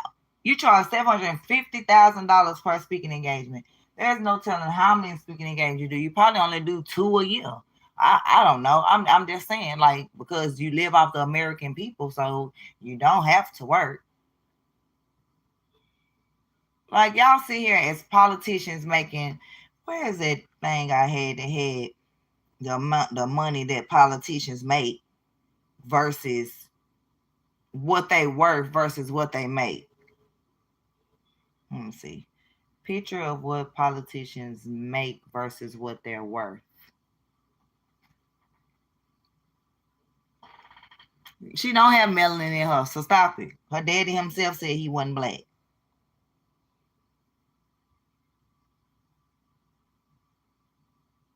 He said he's not black and she is a disgrace. While she wanted to be sitting up there talking about, yeah, I smoke weed and I ain't held. I'm from Jamaica. Trying to insinuate just because you from Jamaica, you smoke weed. Her daddy said, oh no, don't do that. And my mom and dad is turning in their grave because how dare you? How dare you? I don't even remember what video that was.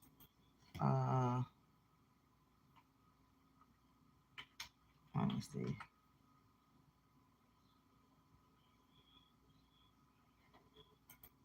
Like, y'all sound right retarded.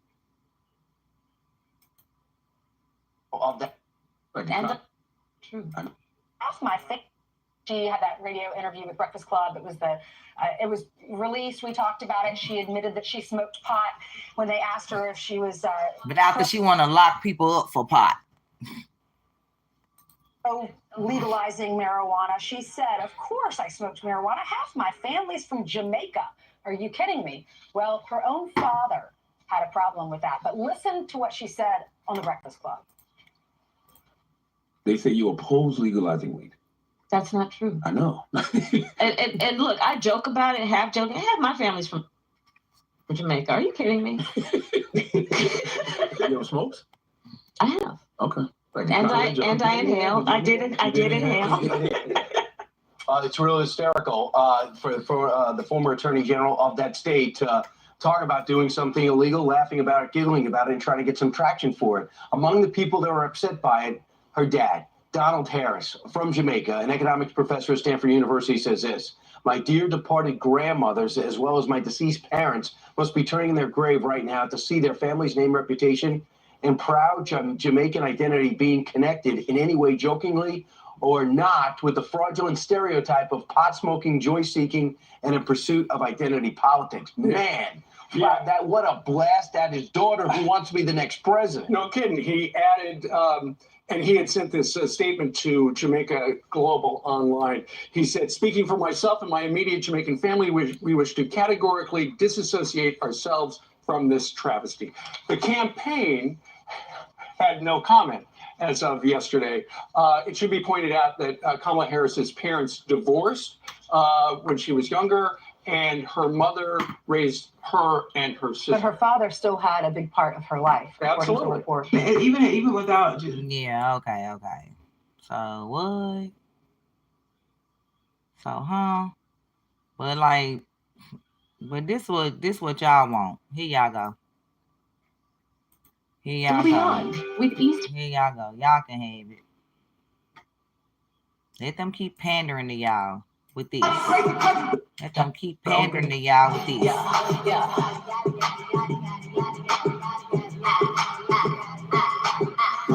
letting them keep on pandering to you. No, you don't get it. I'm 43 years old. I've been Democrat all my life until now. It's just very Well, actually, until when I voted for Trump in March and last year.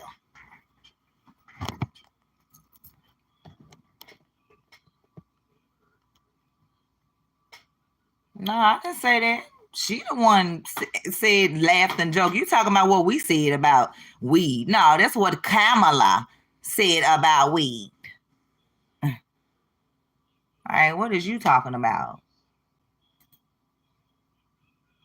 Back to the Obamas acting like they poor.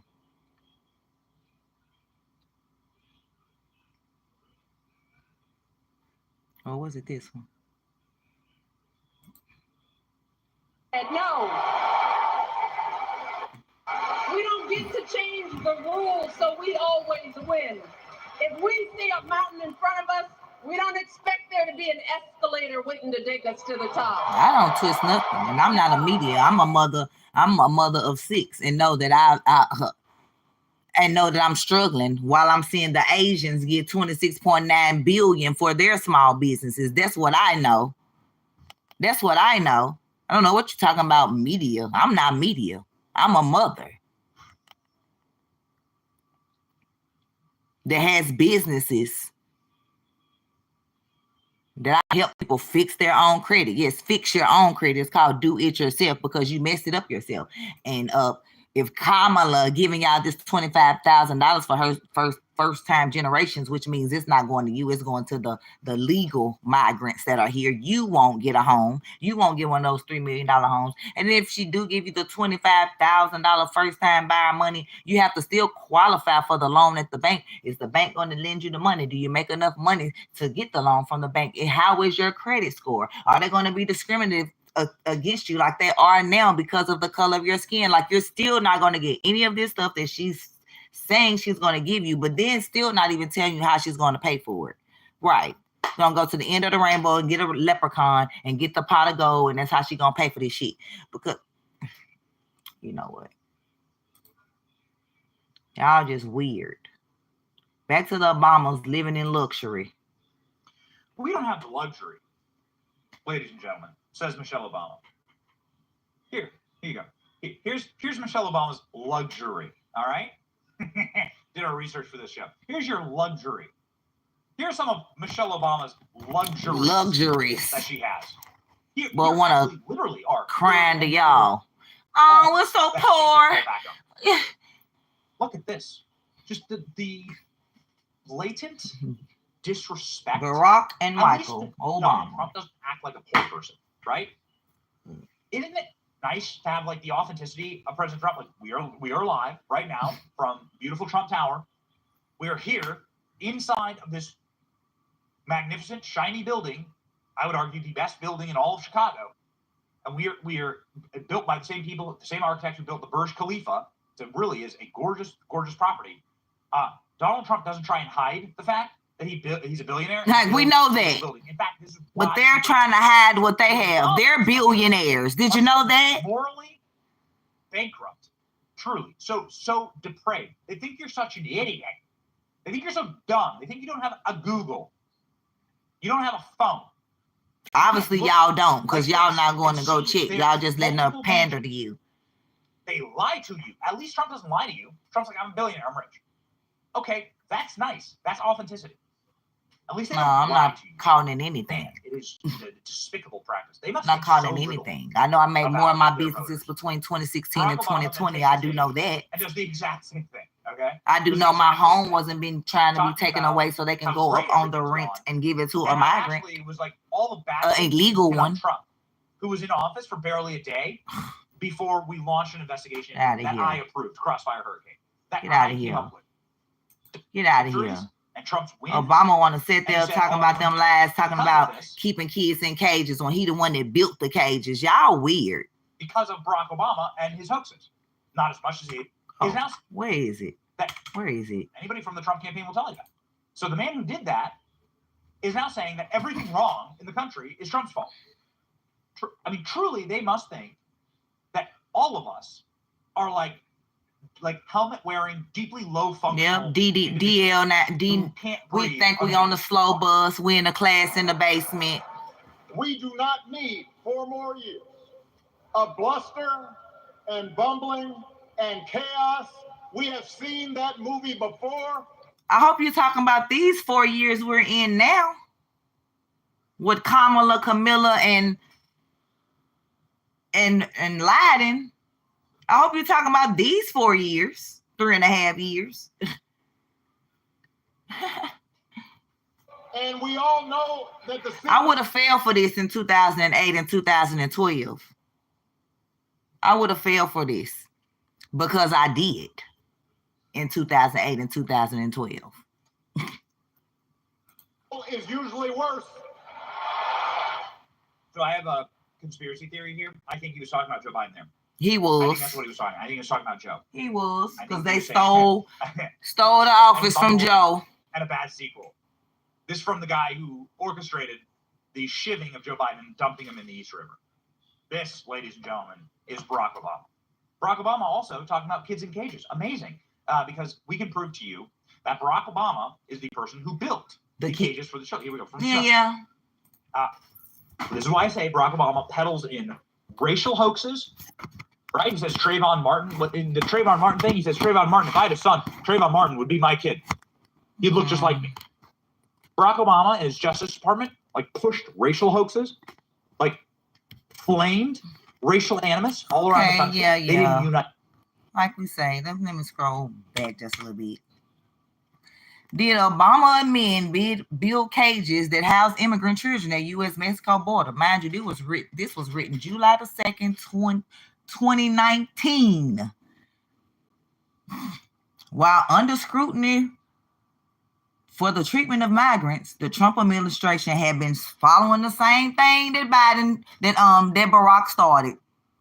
Barack did this. He'd look just like me. Barack built these Barack cages. Obama and his Justice Department pushed the Obama administration, not the Trump administration, built the cages. They hold racial hoaxes that was at the U.S.-Mexico border. Flamed racial animus all around the country. They didn't unite anyone. Michael Brown, another hoax that they pushed, where Barack Obama's own DOJ went and found that Michael Brown, that the cop was completely and totally justified in the shooting of Michael Brown in St. Louis, but they burned Ferguson. They burned St. Louis to the ground anyway.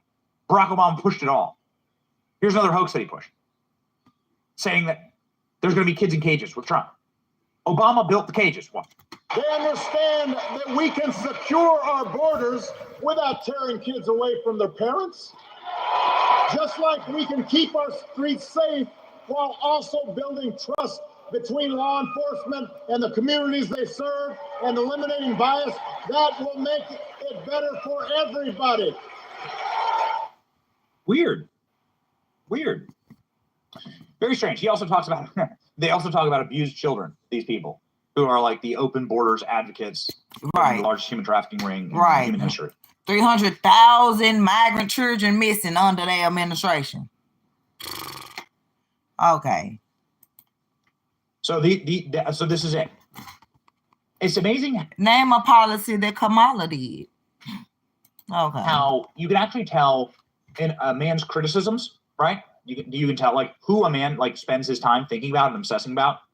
You can actually see his own faults, right? It's like a direct reflection, and you can see that in Barack Obama. People are posting this as the Barack Obama. He got him Trump line when it comes to crowd sizes, but the reflection is actually far more painful. Barack Obama is the one who is.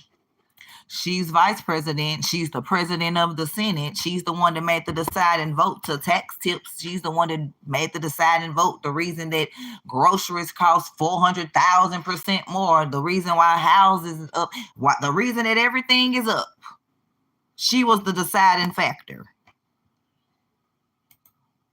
Quite upset. I just said they were. Fact that 8 years into his term, he could barely. That health bill didn't affect me. And you can see it to this very day. Barack Obama can barely draw a crowd anymore. You can see it. I can show you. Where is this? Here's Barack Obama, very jealous, very upset about crowd sizes for President Trump. Watch. The people who will decide this election are asking a very simple question. Who will fight for me? Who's thinking about my future, about my children's future, about our future together? Not the Democrats. One thing is for certain, Donald Trump is not losing sleep over that question. Neither is Kamala. Here's a 78-year-old billionaire who has not stopped. Oh, like you and Michelle? Okay. Or you and Michael? Like y'all billionaires? Where basically we can claim that you are billionaires. Like, oh my God. Like I said, I would have failed for this. No, do you know how inflation works? Obviously you don't. I sure do know how it works. The Inflation Reduction Act didn't do nothing but add more money.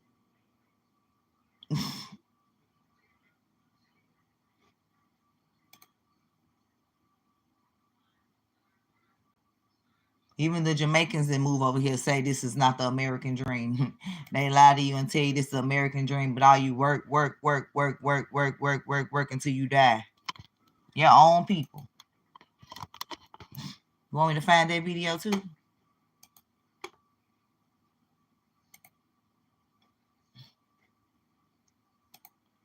Let's take a quick break from while I find what I'm looking for.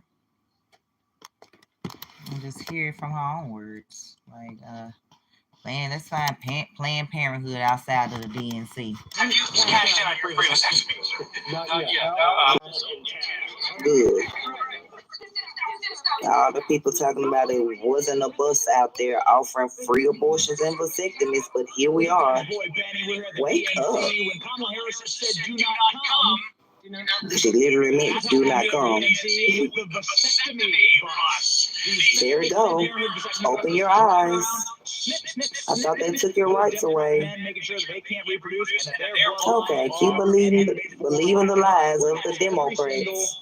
Get off the plantation. Wake up.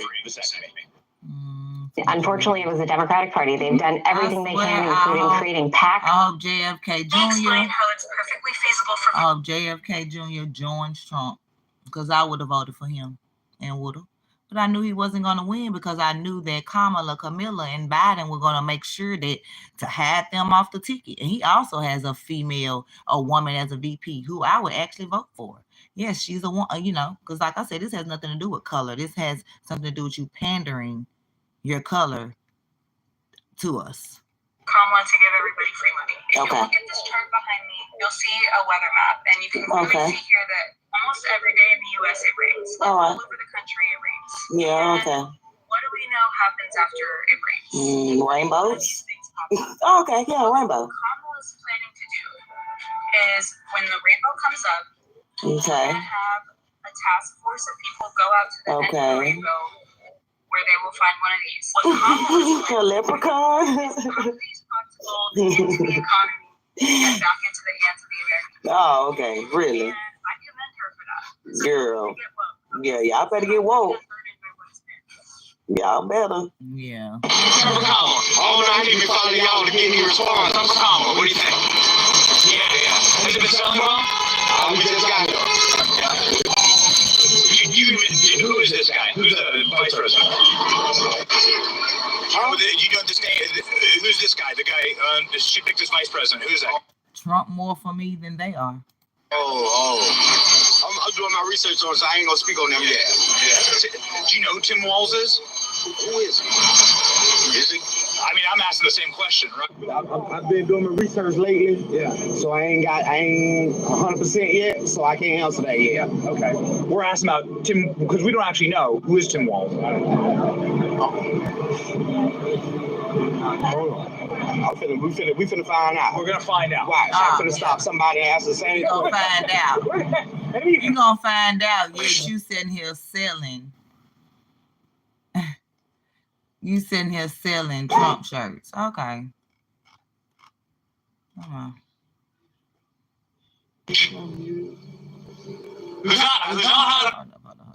Grandchild Trump 2024. There you go. Did that answer your question? Did that answer your question? I hope it did. Hope it did. Viewers. I hope it did. Let me find what else I'm looking for you. She's a chameleon, and that's a fair criticism of her. She's taken on whatever mantle can help her get ahead. Kamala Harris is a chameleon. She puts on a fake Southern accent. She is everything to everybody. I mean, you see this ludicrous accent that she's put on. And by the way, I grew up in rural North Carolina. I actually grew up in a segregated town in rural North Carolina in the 1970s. And, you know, she ain't from rural South. And she... Wait a minute, my bad. She's a chameleon, and that's a fair... No, Jehovah Yahweh is my savior, and his son, Yeshua Jesus. That's my savior. I know the Democrats are the devils. Criticism of her. She's taken on whatever mantle can help her get ahead. Kamala Harris is a chameleon. And that don't go for all of them. Just people just don't understand, or, you know, we're lost, you know, because, you know, the Bush and the Cheney administration, they probably definitely screwed us over because they definitely didn't care about us. But Trump do. But the Democrats have showed us the past 16 out of 20 years that they don't. Been voting Democrat ever since I was 18 years old. I'm 43 years old. I will not fall for it this year. I have 6 children I have to look out for. Yeah, I'm going hard. And she puts on a fake Southern accent.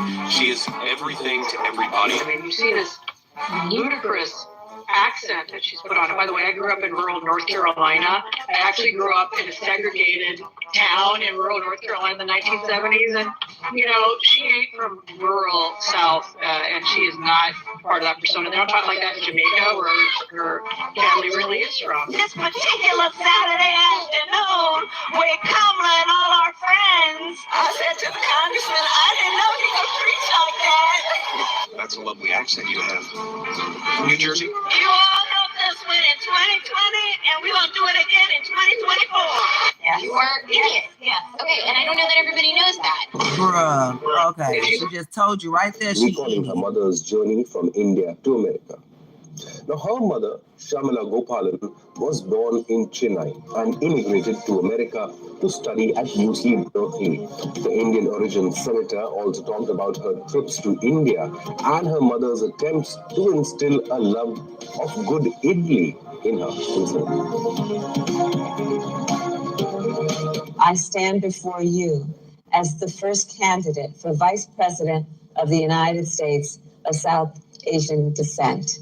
When my mother, Shamala, stepped off the plane in California at 19 years old, she didn't have much in the way of belongings, but she carried with her lessons from back home. Growing up, my mother would take my sister, Maya, and me back to what... Yeah, she was.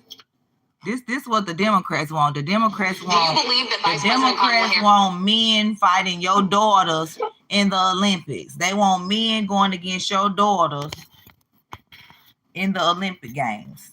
They want men going into the bathroom with your daughters. They want tampons in the men's bathroom. They want to teach your children in pre-K and kindergarten about sexual identity and gender orientation. They want to put books in their library that say B is for bi.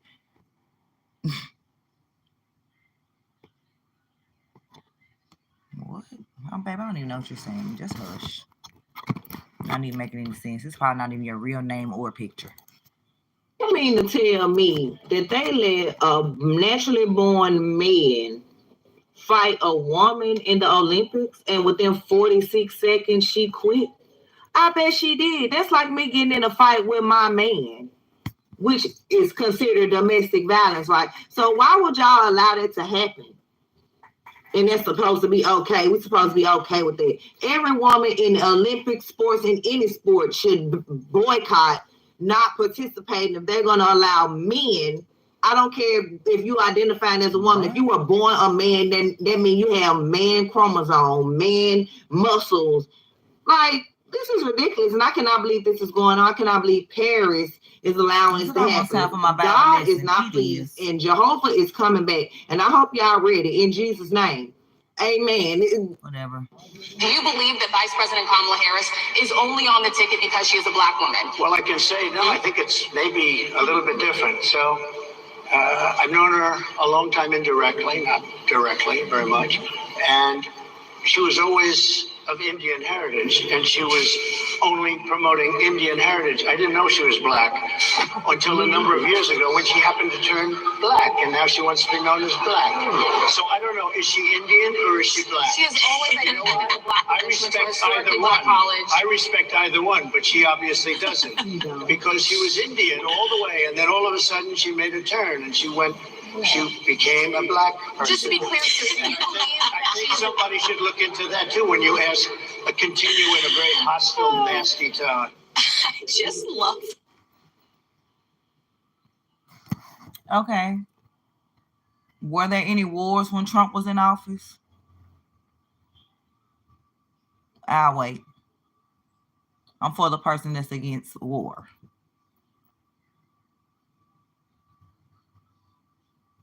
Because God doesn't want war. He wouldn't want us fighting each other. That's not what he wants, but that's what the Democrats want. Why they send $150 billion over there. But you keep on saying whatever you're saying. I'm not both nothing. Says black. He's just great. I mean, come on. I'm looking out for what's best for my children because by obeying the laws of the land, like it say in the Bible. That's what I'm doing. If there has to be laws based off if I vote or not, then I'm voting for the good of my children. Brown him. He didn't like giving the right of everyone to be who they are, love who they love, openly and with pride.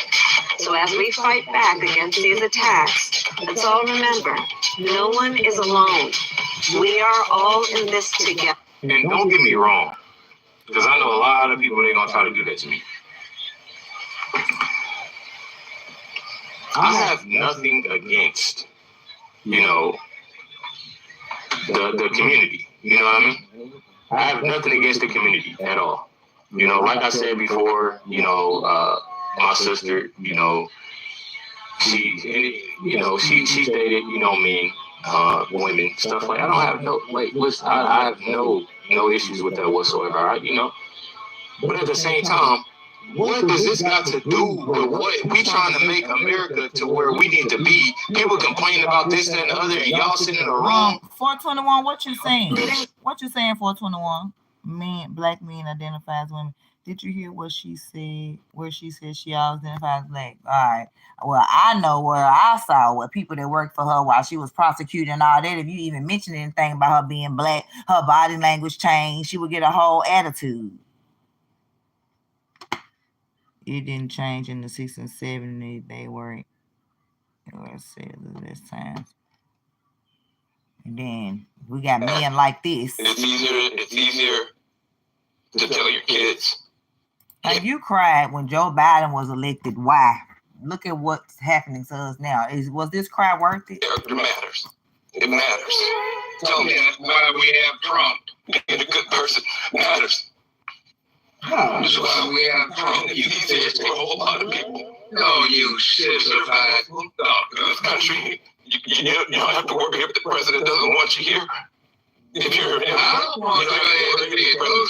happy to have babies snatched away, send dreamers. Some rings? Oh, man, across the border illegally. Education for a lot of people who have really suffered. Like, what are you talking about? Let's just say that one more time. So I'm not gonna sit here and say I'm gonna do something else. Only a few will be chosen for what? Because I'm ready for that conversation. Let's go. Benefit black people? No. One last time for good measure in case you didn't hear it. I'm not gonna sit here and say I'm gonna do something that's only gonna benefit black people. No. She already told you she's not going to do anything for you. She already told you that. So why would you vote for a woman based on the idea that she's a black woman, and we just have to have a black woman vice president who already told you she's not going to do anything just for you. But won't control the Meanwhile, she's attached to the administration that completely decimated the economy with skyrocketing inflation, food prices through the roof, gas prices through the roof. And if you're trying to do something on the basis of what's good or what's best for black people, at this point, it just comes down to common sense. With inflation through the I don't care what color she is. What has she done for me? What is she doing for you? What has she done since she was DA, prosecutor, attorney general, whatever else is after that, vice president? What has she done in all those years except be against black people? Let's get into what she took Nina Simone mom's home and gave it to white people. Before I get off of here and have my lesson on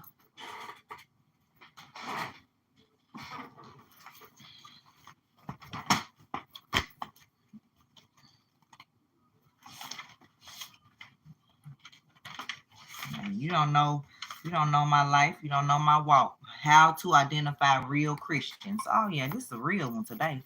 So I'll be back whenever my Jehovah's sisters get here. I'm going to end this live and I'm going to come right back. So Dwayne Riches, if you want to join that, come back, because I'm not going to mix this live with that, and they know what I do, So if they were against me, guess what? They wouldn't come here since October of last year, Yeah.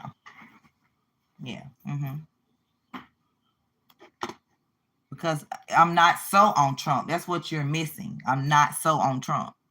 You think I believe everything Trump said and done? No. But I mean, we see hey, we know he'll be in there. We know it. He showed it. They people try to say he racist. No, the racists are right here in our face. The racists are right here in our face. Where's the video? The racist is right in here in our face, only doing for her people, not us. Her people. Her people. The Biden-Harris administration advances, equality and opportunities for Asian American, Hawaiian natives, and Pacific Islanders. I mean, baby, it's hundreds of billions of dollars throughout this whole thing just for them. Like anything from advancing inclusion and opportunity in the communities, advancing building capacity for desegregated data, expanding language access, combating anti-Asian hate. What about the anti-black hate? What about that? Confronting, like I said, all this. Rooting out bias and discrimination. What about the bias and discrimination that black people face? Growing economic opportunities for them, like increasing federal contract dollars, to their small businesses.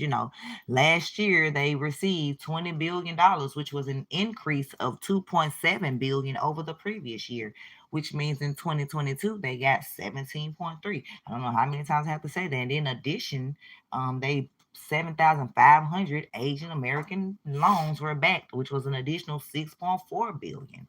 So $26.4 billion she can give the Asians, but then she can sit here and say, I'm not gonna sit here and say I'm gonna do something for black people. No. And then we just, I'm still gonna vote for her. Because maybe she didn't really mean that. Maybe. Say that one more time. So I'm not gonna sit here and say I'm gonna do something that's only gonna benefit black people. No. One last time for good measure in case you didn't hear. I'm not gonna sit here and say I'm gonna do something that's only gonna benefit black people. No. She already told you she's not going to do anything for you. She already told you that. So why would you vote for a woman based on the idea that she's a black woman and we just have to have a black woman vice president who already told you she's not going to do anything just for you? But won't control the Meanwhile, All right, yeah, let's get into the borders.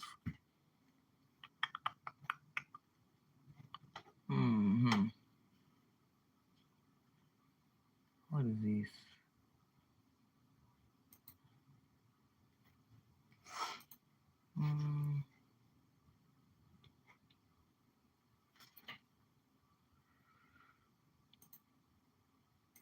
That make the Obamas so unbelievably nervous about their legacy. Man, I guess they mad at his and crowd so sizes. Okay, so they also are dealing with all these AI pictures of people at Kamala events. Like, who are these people? Wait a minute.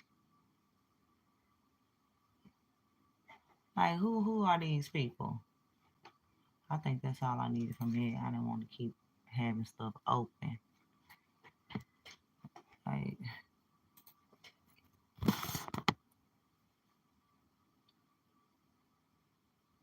I sure can say Kamala without saying Trump. Can you? Can you say Trump without saying Kamala? Yeah, a lot that I've said that has nothing to do with Trump. Today is about Trump. Go watch all my past videos over the past 2 weeks.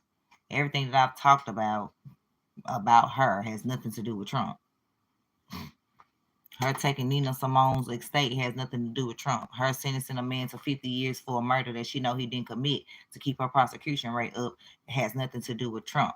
Her causing the California housing market to go up has nothing to do with Trump.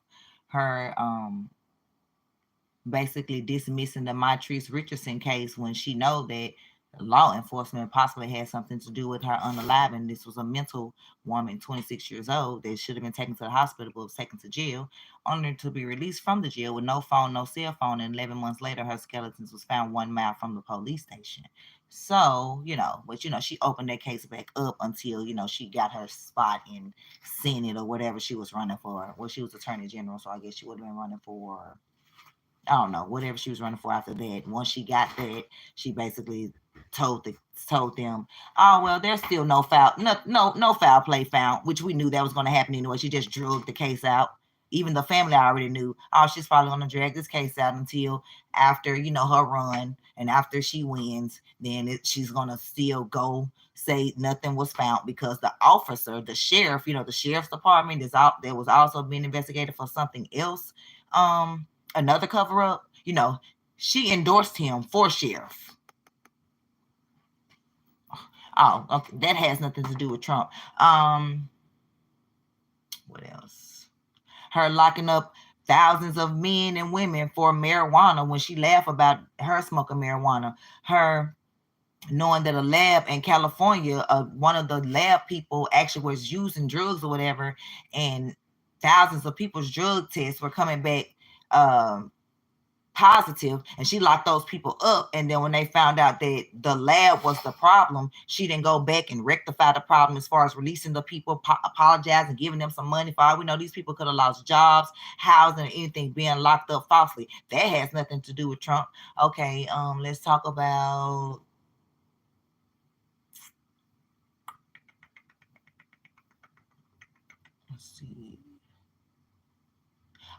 let's talk about her leaving thousands of men locked up because she needed them for services and she didn't want to pay, so she kept them in there for free labor way over their sentence time. That has nothing to do with Trump.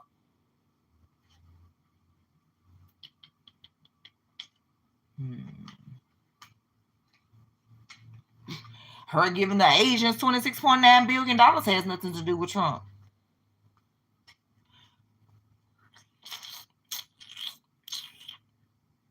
Her being the deciding vote on the Inflation Reduction Act. Oh, yeah, let me show you that. Has nothing to do with Trump. She's the reason that we're 6.7 inflation on housing and 44% inflation on eggs, and everything is up because she was the tiebreaker for that bill.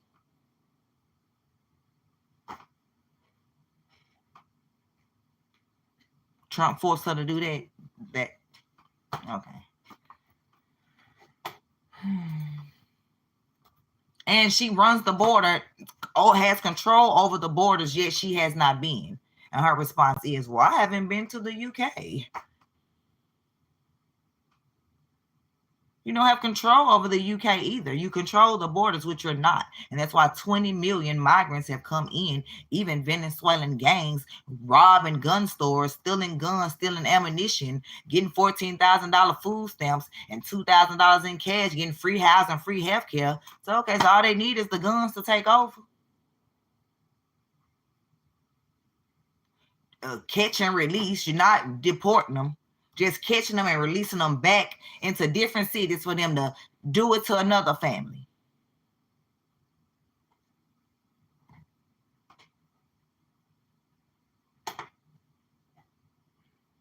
What did I say I was finna get into before I started that?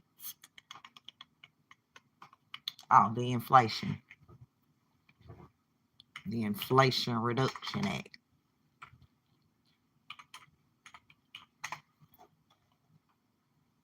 That didn't reduce anything. Oh, and anyone in the chat that know of anything else that she's done that I don't know, please inform me. Oh, and make sure it has nothing to do with Trump, okay?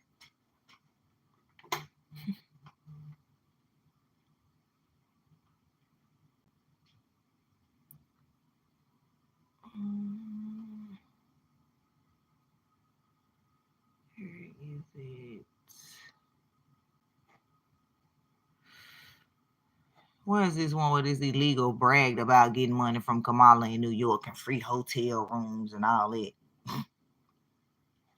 The lady right here crying about her food truck being bought by an immigrant, an illegal immigrant that has paperwork that the government is giving them money for a small business, and yet she worked so hard for her food truck as this black woman, and she's about to lose. No, they don't have to go to the dealership and buy her truck because they're going to make an exception for this illegal immigrant and let them buy directly from the person. Send you through all hoops and hell to own something. But, they're going to make an exception for them.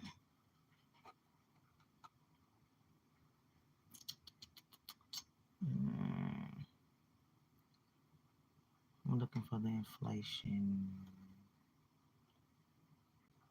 This one. All I'm looking for is the bill.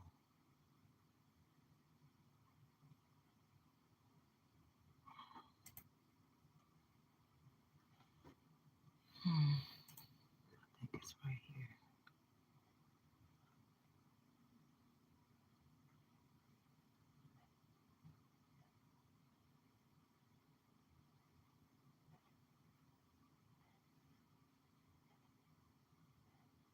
I think it's this one. Yeah, here it is. Like, do y'all even go read stuff, or do y'all just come back with stuff you've heard? 2002. Whenever they ring the doorbell, I'll be right back. Okay, so let's read this.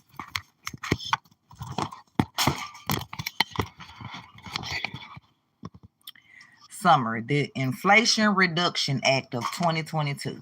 The Inflation Reduction Act of 2022 will make a historic down payment on deficit reduction to fight inflation. Invest in domestic energy production and manufacturing. What the hell does that have to do with reducing inflation? Like that first sentence right there, and reduce carbon emissions by roughly 40% by 2030. The bill will also finally allow Medicare to negotiate for prescription drug prices and extend the expanded Affordable Care Act program for 3 years through 2025. The new proposal for the 2022 budget reconciliation bill will invest approximately $300 billion in deficit reduction and also $369 billion in energy security and climate change programs over the next 10 years. Additionally, the agreement calls for comprehensive permitting reform legislation before the end of the fiscal year. Permitting reform is essential to unlocking domestic energy and transmission projects, which will lower costs for consumers and help them to meet our long-term goals. Okay, so let's get into the costs. And then I'm going to let him talk a little bit too. So, okay, We have the total revenue raised, $739 billion, 15% corporate minimum tax, $313 billion, prescription drug pricing reform, $288 billion, IRS tax enforcement, $124 billion. I guess this is where they hired those 88,000 IRS workers to go out to y'all with those PPP loans. I hope y'all don't think they forgot, because they didn't. They're going to find a way to recoup this $124 billion. Carried interest loophole, $14 billion. Total investment on the energy security, $369, and then Affordable Care Act, $64 billion. Total deficit. Okay, so now let's hear. Yeah, whatever, Bubba. Let's just look at it. So this is what the estimates was of what they were going to invest in your money. All right. 15% in the corporate minimum tax. Total this is what they estimated that the revenue would raise. All right. And this is how they were going to do it. They were going to get 15% more from the corporate tax and corporations, which basically then passes costs over to the consumer. So you're the ones that's going to pay for it. So that's how, in particular, it then helps to push and raise up inflation, right? Because these corporations are not going to go down. They're not just going to completely give away their business. They're going to pass that cost over to the consumer. They saying that it was going to raise $3.13 billion as a result of that. Prescription drug reform was going to raise $288 billion. And these are all estimates as indicated at the top. The IRS tax enforcement, which means that they was going to be going after y'all, was going to raise another $124 billion, which is one of the reasons why they were looking to hire, what was it? All the money supposed to raise, but instead it was like thousands of IRS agents. And the carried interest loophole was going to raise $14 billion. And this is where they were going to spend the money. In energy security and climate change, and then the Affordable Care Act extension, which would take an additional $370 billion to make sure that they had energy security and climate change. I don't really even know what that means. And then what it was going to do was cause $300 billion plus surplus into the federal government, which we all know that that's not what happened. And so basically you were going to get taxed more, and then it was going to cost you more in order to continue to live life on a regular basis. Exactly. Right? And so these was all of the acts basically in a summary, in a nutshell. And they were going to reduce carbon emissions, fight historic deficit reduction to fight inflation, allow Medicare to negotiate drug prices, lower healthcare premiums for millions of America. And that was basically telling you how they wanted to pay for it. Make the biggest corporations and ultra wealthy pay their fair share. I hate this talking point. It is so dumb. Sean Fain say this stuff on a regular basis. But it's crazy because they're the ultra wealthy. And we know they're not going to take for their money. From their money, they're just lying. They're the ultra wealthy. Like, what? That bill didn't do anything. With the $1 trillion or whatever that bill costs, that we end up losing, she could have built 8 million homes or gave each Black American $300,000, you know, the money, you know, the reparations they keep on talking about or whatever. I'm just saying this is what Grant Cardone said, a white billionaire. You know, because they don't want the government involved into their real estate. You think they're going to let the government come in and build 3 million homes? You mean 3 million projects? But that they just tore down to get all the Blacks out. Now they're going to rebuild them for the immigrants. Got it. Got it. Now they're going to rebuild it for the immigrants. And y'all just supposed to... I don't know. I guess just be cool with it. Supposed to just be cool with it. I'm probably going to have to get into Kamala's speech later because she didn't talk about nothing. Like, girl, talking about where you grew up, how you was raised, about your... Like, girl, get into the policies. Get into the policies.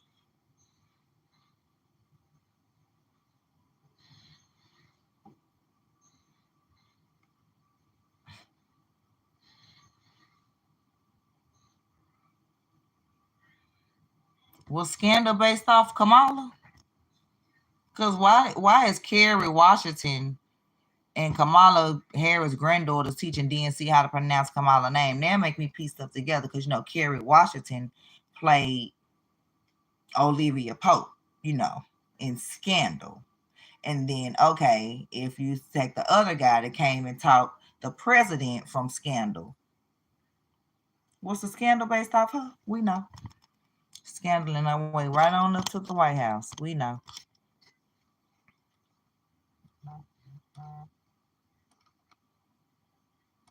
Did y'all know Trump went to the borders?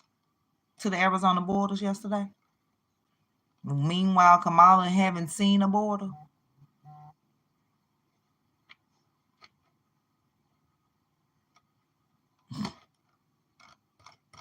Meanwhile, Kamala haven't seen a border.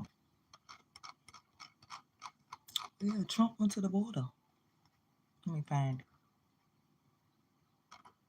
Sure did. And guess what? He was out there without a bulletproof vest.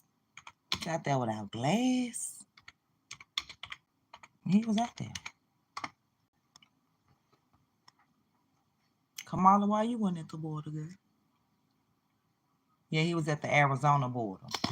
You know, where Trump had tried to build the wall. He had a lot up, you know. You know, the wall actually was built. It just had to go extend more miles because they kept finding ways through. Yeah. But yeah, Trump went to the no matter who you are, the borders yesterday. He did. Let's see.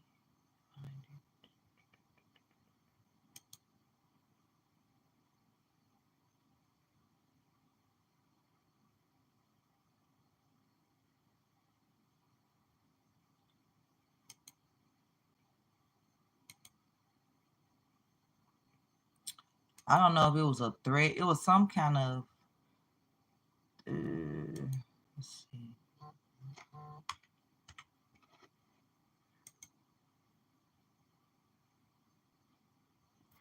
Let me move this right now. Trump's motor in place. Confirmed reports that this is an active search for a real threat. Look, y'all.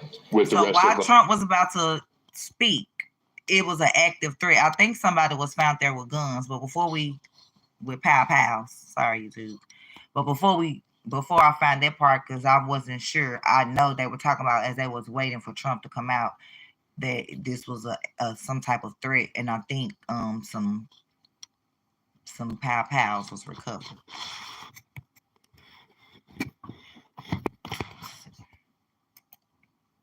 President in like some members of the public 20 minutes or so. He is expecting the movement that I'm seeing. There you go back.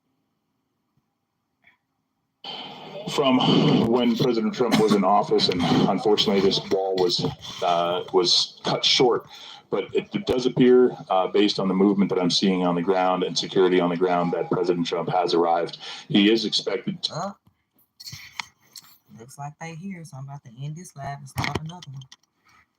Come back.